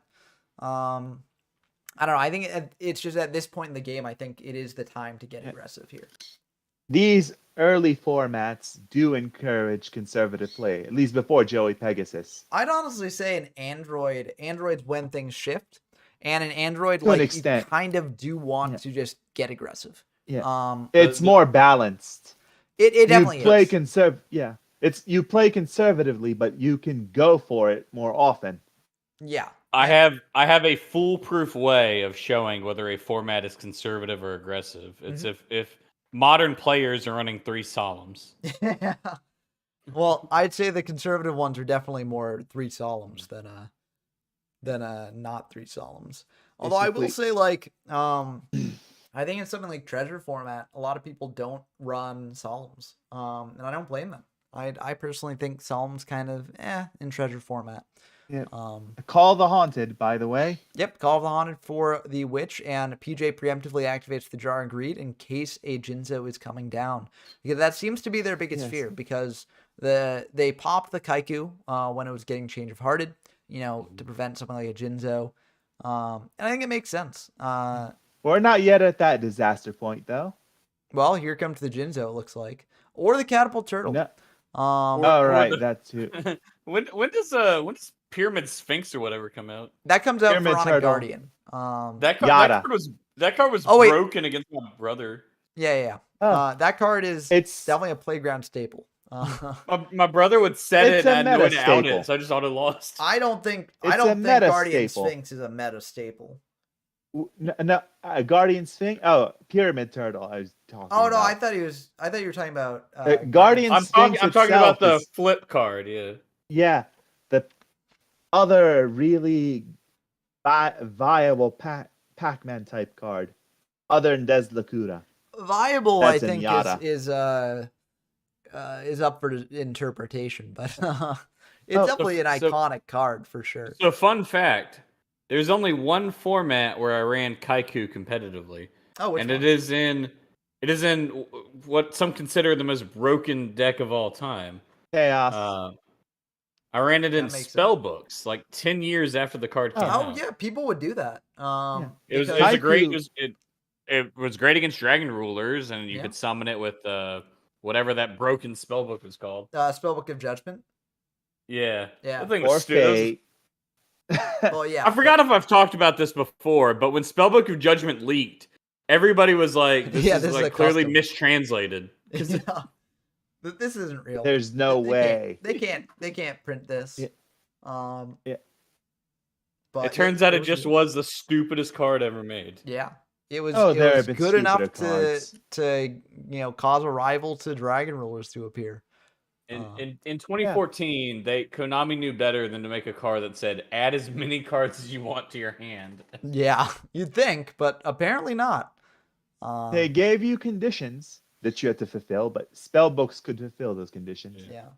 But that's getting kind of off the beaten path here. This has been an intense series of turns, like very, very good play on both of these duelist parts. Not a single life point has been dropped since in a while, yeah. And I mean, I think power of Skull Layer. Yeah. Let's look at these banished piles and just seeing what is gone from each player's deck. Because we might be getting to that point. And there's the there it is. Trading over a tribute monster for another tribute monster. That's wild. You don't normally see that every day. That just means he's searching Bazoo. No, he's not. Well, he doesn't have the fodder for Bazoo.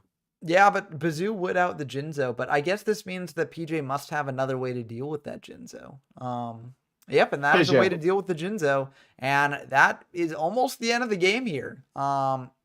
I mean, very, very close to the end of the game. Kaiku shuts off Skull Lair for your opponent, and can also get rid of some powerful cards from Grave there. Getting rid of Jinzo immediately. Oh, for sure. Probably a Gemini Elf if there's still one in Grave.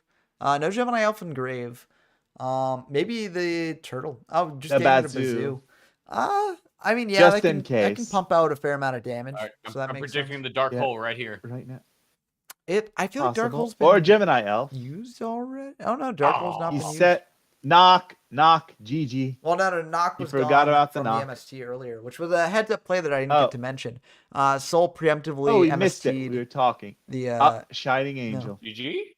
GG. This might be the end of the game. It depends on what the set is. Shining Angel attacks first here, right? No, Oh, you ooh. attack with Kaiku first in case it's like a tomato. And that will indeed be the end of the game. Wow. What a game one. Actually insane. That was so good.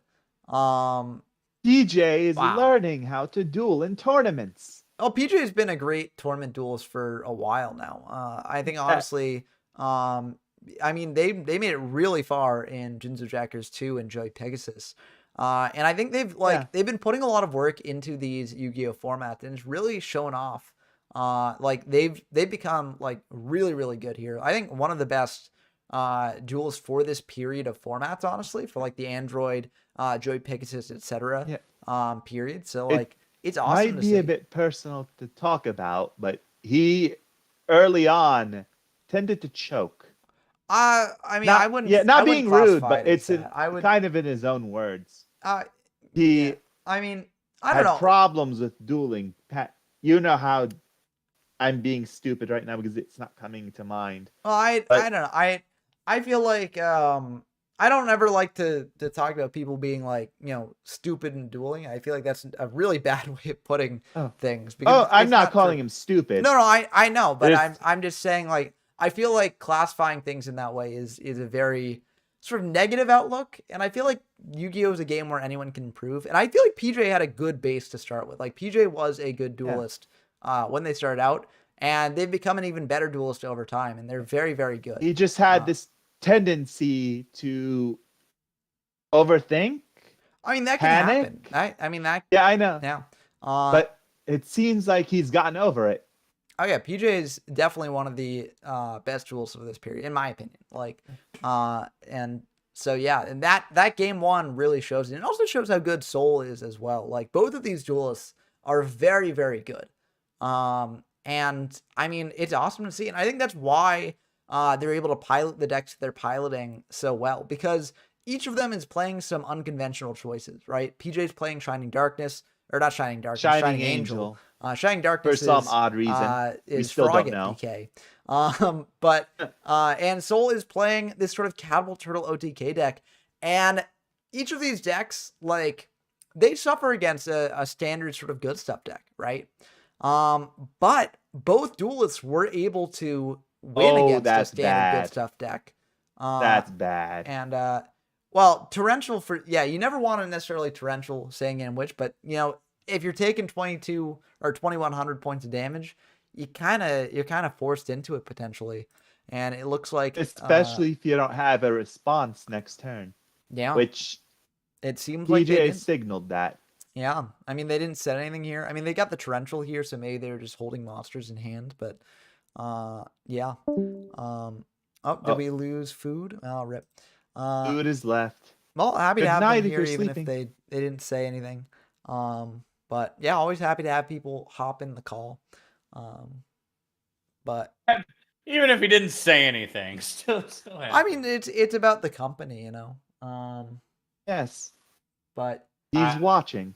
I wanted to learning. say, but it's in combination with the purple trap card, like outline. Torrential Tribute is the most beautiful card to me. Oh, it's so cool. I love the art of Torrential Tribute. Fun fact: you're actually burying someone at sea. Torrential burial. You know, that's the name of it. I've been trying to in think Japanese. Okay. Oh wow, Ooh. that is like the ultimate punish. Cyberstein. That's insane here. I'm getting a Grizzly, which can float as well. So, really good play on Soul's part here. And PJ is just like in a really tough spot here. They're down a lot of cards. Very. He bricked.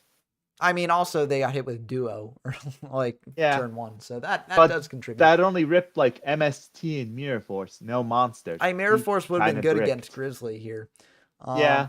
And again, as I said, they had Torrential Tribute set, so they definitely could have just had a monster in hand and held it, waiting for Soul to overcommit and then bring out the monster afterwards. But the last wheel really complicated things here. So we'll have to see Catapult exactly what they Turtle's do. already available. Yeah. But if there is a monster, Oh, which I'm starting to suspect there isn't, well, it could be another Torrential as well. also possible. But I He feel is like at this playing point, too. Soul just, beats in with Grizzly every turn. Unless they get another last wheel as well. I learned the most interesting fun fact yesterday. What is it? From like 2002 to 2005, none of the Game Boy Yu-Gi-Oh games had Last Will. I'm not sure the reason why this was never included. Oh yeah, I watched that. It was in the Nightmare Troubadour video that Game Boy Lad, I think. Game Boy Lad. You posted it. That channel's awesome. Yeah, no, that was awesome. I mean, that was a great video. So shout out to I them. also responded by posting Jinzo's. Oh yeah, Jinzo's playing through the game as well. So it's cool to see renewed interest in that old, Yu-Gi-Oh game. Very fun fact. Another one. There was a Game Boy tournament at Worlds 2003. Oh, that's pretty neat. A French player won. And then wasn't it like Burn or something?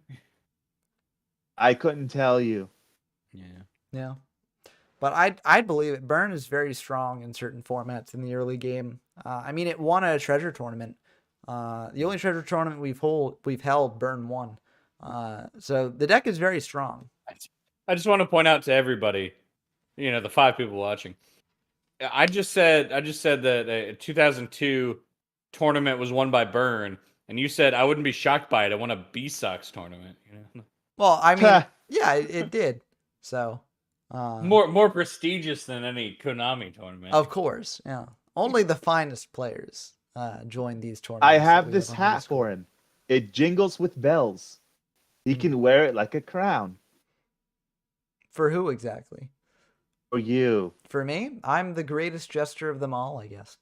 But, interesting. A set Gemini Elf. So playing around something like Trap Hole.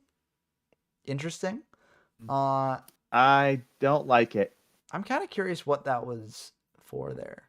Maybe also playing around Skull Lair a little bit, but... Elf is kind of pathetic defensively. I feel like it kind of just does... Oh! Well, there's a light target. I was just watching season 1 of Yu-Gi-Oh! Target. Let's see.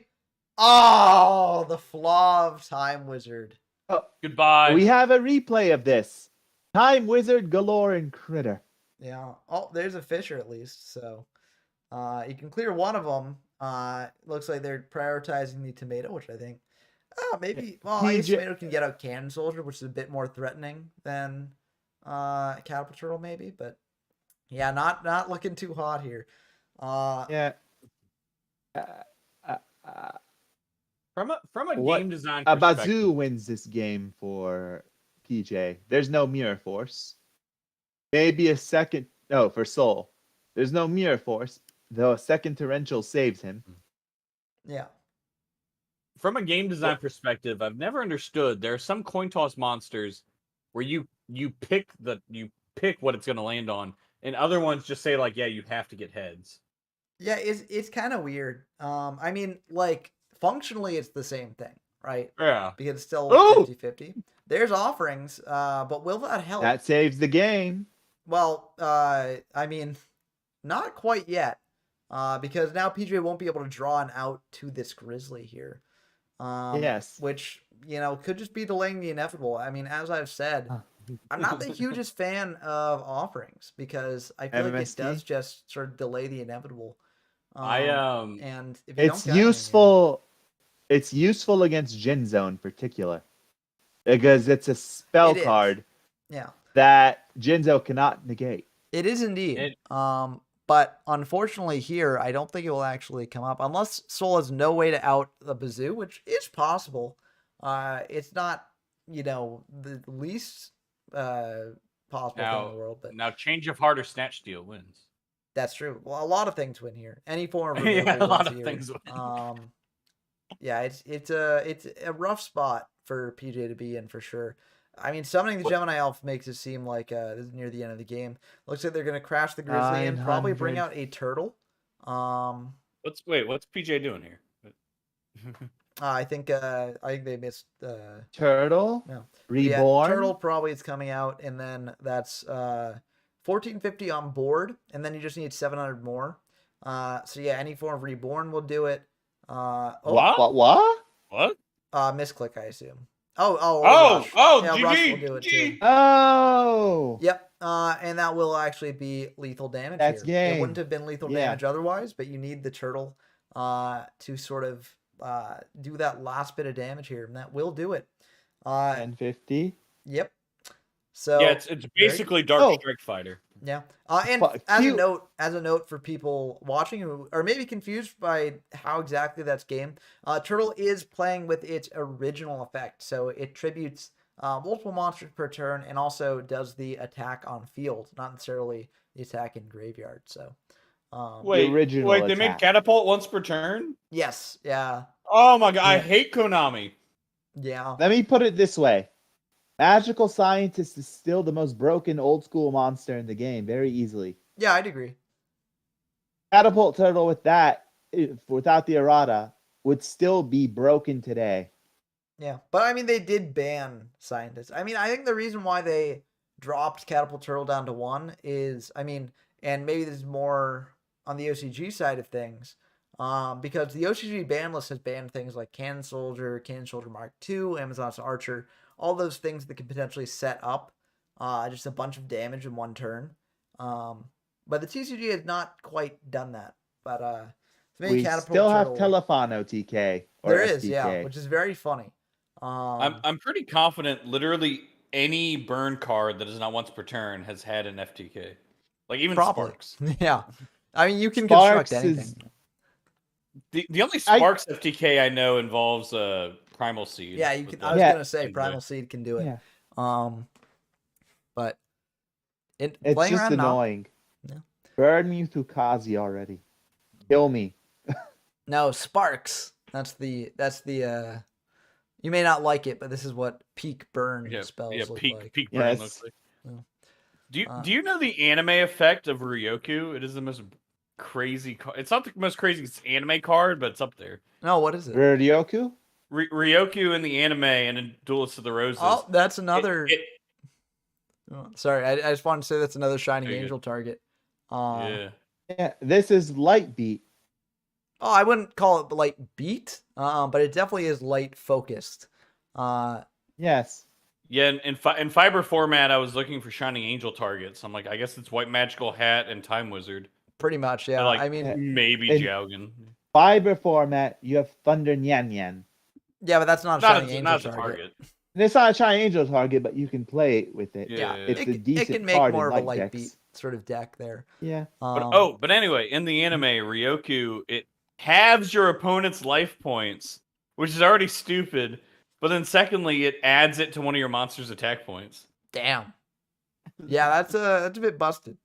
Yeah. It's also, it's not called Ryoku in Japanese. It's called Fosu. Force. Yeah, well, that sort of falls in line with the. Oh my god, thank you for telling me that. In Duelist of the Roses, whenever you play Ryoku, it's the only card that has text for when it's activated. It says "Force" with an exclamation mark. Yeah, it falls into the early sort of translation pattern of like if the OCG version of the card had an English word, you translate it as the Japanese version of that word. Which I think is cool. Unless you couldn't. Like Yeah, Witch I of mean the there Black are Forest. exceptions, of course, but yeah. Oh, hitting a morphing jar here is pretty interesting, because that would be a way to fight back against White Magical Hat.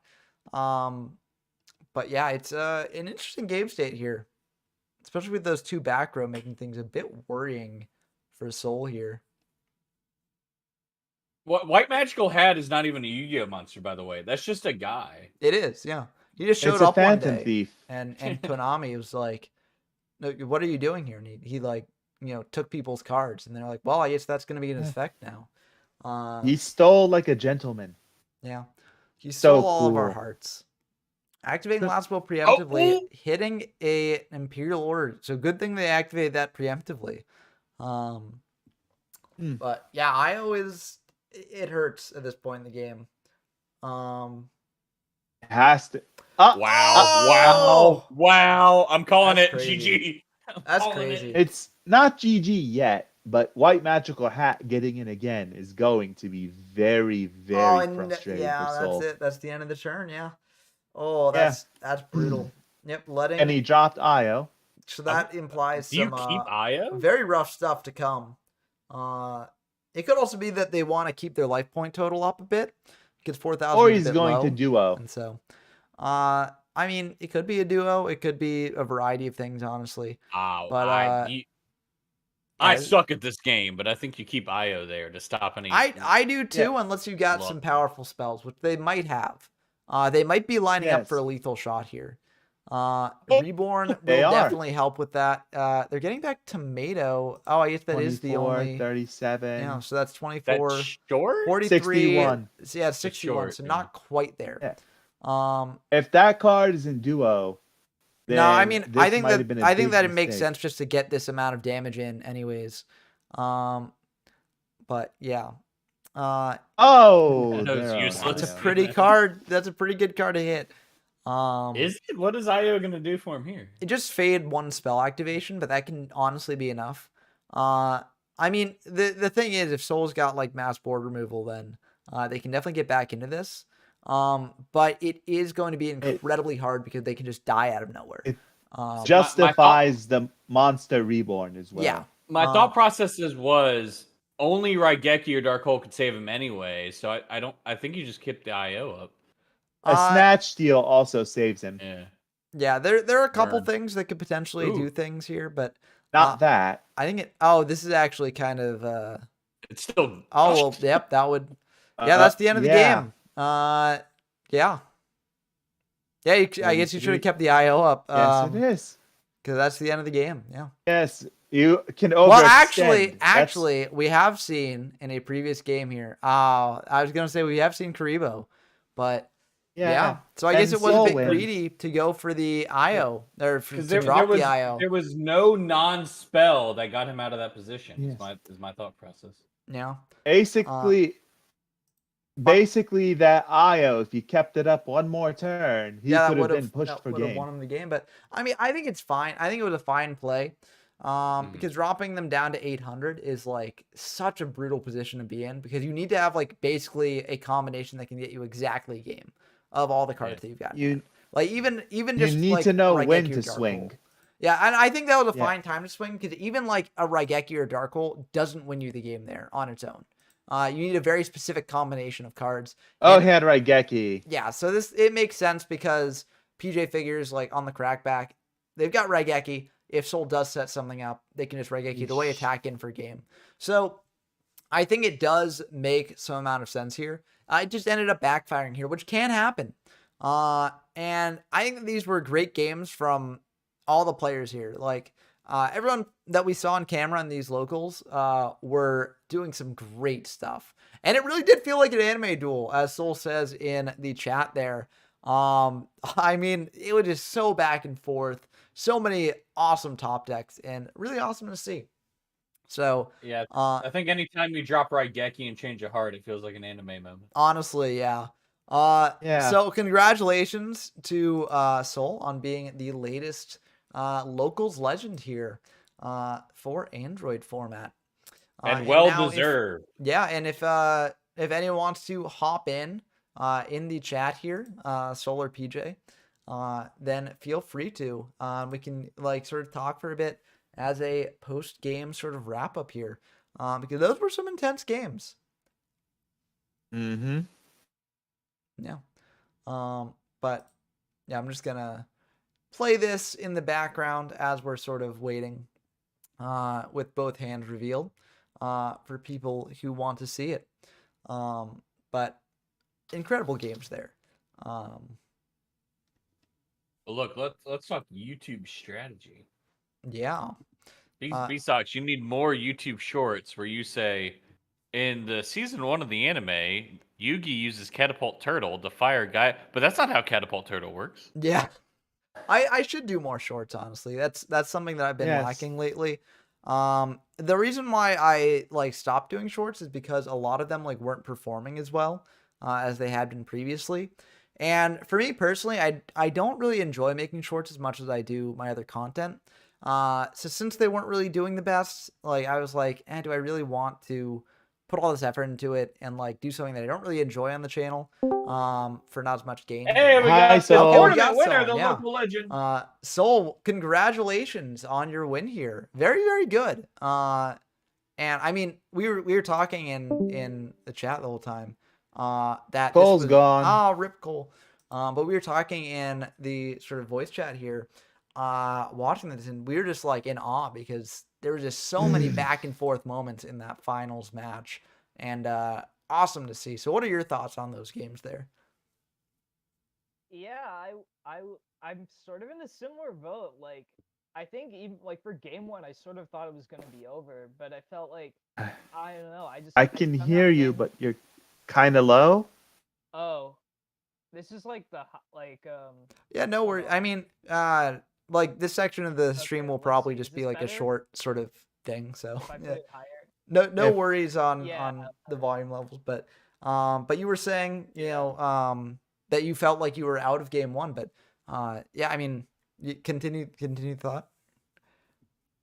Yeah, no, I just like I can't believe I managed to somehow still be in that game. I definitely think like if I should definitely at least go back for just game one alone because it's definitely important. I think in those type of games, especially when Cyberjar is in play and things like that, to figure out like what could I have done better. Um, like especially I think in particular I like sorry, in particular checking like the graveyard and the banish pile was pretty important because I feel like there was times in that game where I forgot that they already used Mirror Force and I could have been a bit more aggressive there. Uh, but like I'm just impressed as well by the deck. I thought it was pretty good. I thought like Catapult Turtle has always had potential as as a powerful just OTK card or just a very aggressive card. And I think just especially with Android providing Revival Jam as another additional target, and like I remember like I think a while ago I was using Michizure before I found out about the ruling, but I was using like Rush Recklessly before an Imperial, because I figured it did a similar thing where I can get over the monster in the battle phase, and Yeah. it also works really well with Turtle because it tributes for the current attack, not the original attack. I think, right? Yeah, the Or original effect. Yeah. okay, yeah. So that's very useful there. So you can get an extra damage and win games that you probably realistically shouldn't have won, I guess. So I'm impressed with the deck, and I probably should just play it more. Maybe in like whenever there's like an Android tournament or and I guess maybe in FL if I want to play some games with it. Should bring this deck more often. So yeah. Yeah, no, I think you definitely like I mean, you proved that this sort of mini tournament. I mean, it's only 4 people, so like I doubt the doubters will sort of view this as like, definitive proof.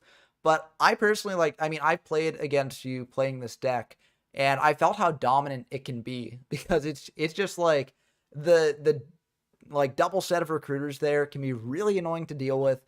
The potential to just OTK out of basically nowhere at any time can just be devastating.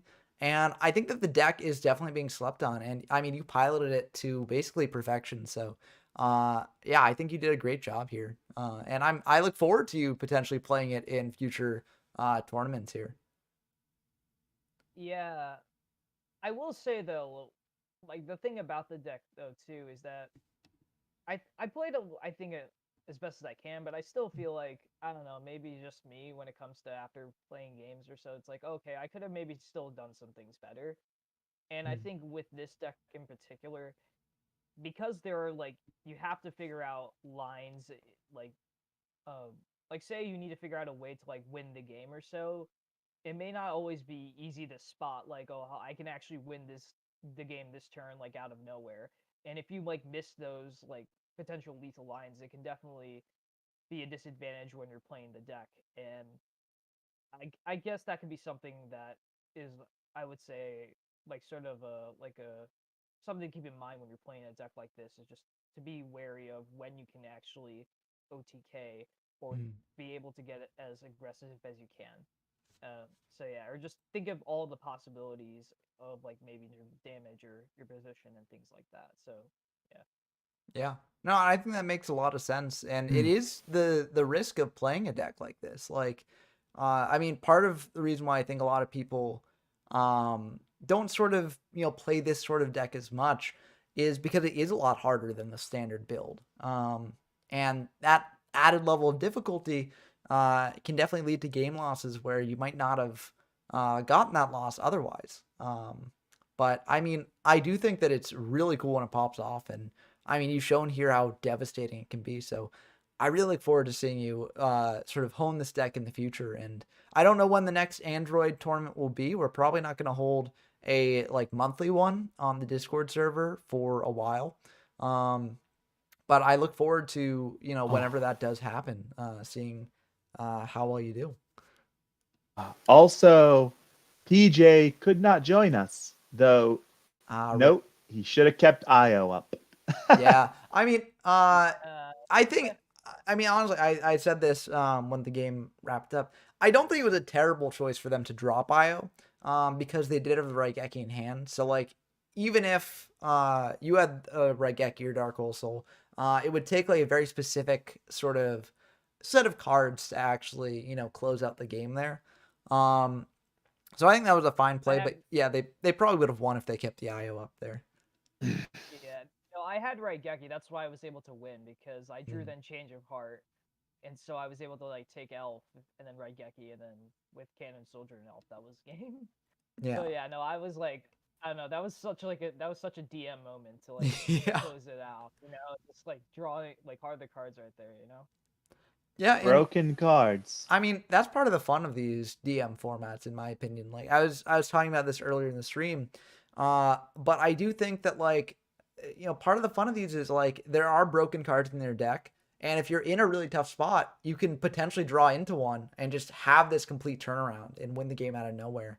And some people don't necessarily like that as much, but for the people who do like it, like I mean, I enjoy that to a degree. I know a lot of people who play these formats also enjoys it. I think it's nice to like be able to feature these formats and sort of show people that they are out there, Yeah, it was interesting too. Like I was actually surprised as well by game 3 that PJ had like Solemn in the Yeah. deck. So that definitely seems interesting for like hand control, maybe for like the board presence. I can see why, if you want to like try and protect the hat or so. Because I definitely was trying to play around Rock, but like that judgment really threw me off. I thought I was done for there, but Yeah. Solemn isn't bad, just risky. Yeah, especially in an aggro format like this. Like losing half your life points can really come in. I mean, it could hurt a lot, and it could potentially lose you the game. But I mean, I do think that it was a very powerful card in this matchup, and it was cool to see in action. So I hope more people experiment with Solemn in the future. Yeah, I guess like I can definitely see it being potentially really good, especially because I don't know, like within my list in particular, I didn't want to like main heavy because I felt like, well, if I'm gonna face like aggro decks, there's not really that much I want to like. There's not like mass back row destruction that I care about as much. But if people are gonna like go more in a direction of like setting more back row, I definitely think there's potential to maybe bring back heavy, and especially with the experimentation of Solemn stuff, because I feel like that was something I've been considering, is like, well, the way to like counteract some of the aggressive decks is just go all in on the back row and like play a sort of protected castle game, I guess, or I don't know. I could see it working. Yeah, no, I can definitely see it working as well, especially if you've got your beater up and established already, right? Then Solemn can be devastating if your opponent cannot get rid of that beater. And so I do hope that people try it out more. Yeah, but I mean, I think that this locals, I mean, it again, it's a 4-person tournament, so like, not necessarily like the best sample size, but I do think that it does have some very interesting things that people can potentially look at when like sort of thinking about the future of the Android format metagame in the future. And so I do hope that people look at these games and sort of look at your deck in particular and be like, oh, that's actually really interesting. Like maybe that's something that I want to experiment with too, and maybe we'll actually see this deck rise to tier 1 in the future. So BS didn't win. BS did not win, yes. And I mean, I think this tournament and also the last Android tournament that happened does show that, BS may not be tier 0. Like Equip Aggro did well in the bigger tournament that was held a while back. So there are definitely decks that can counter its dominance potentially. But we'll just have to see how the formats develop in the future. And I hope that more people do experiment with this format. But yeah. Any final thoughts? Well, I Before was we just saying, go, okay. let Soul go first. What I have to Oh, say yeah, is for Endgame. What were you saying? So, I was just thinking as well, within the games, something I think doing was like signing a second Kaiku from my side into the main, at least over a last will, I think. So maybe something to consider is like maybe putting last will to 2 and having like 2 Kaiku as well, just because like Kaiku's really good.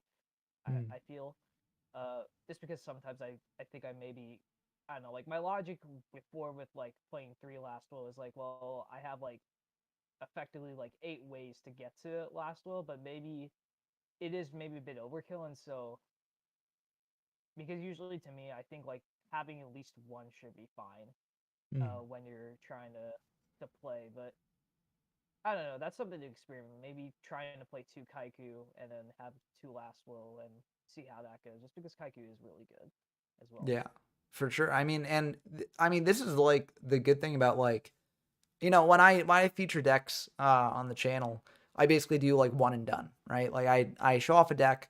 I'm like, this is an example of how it can play, and then I move on to the next deck because there frankly isn't enough time for me to cover like a specific deck in detail and really like optimize it.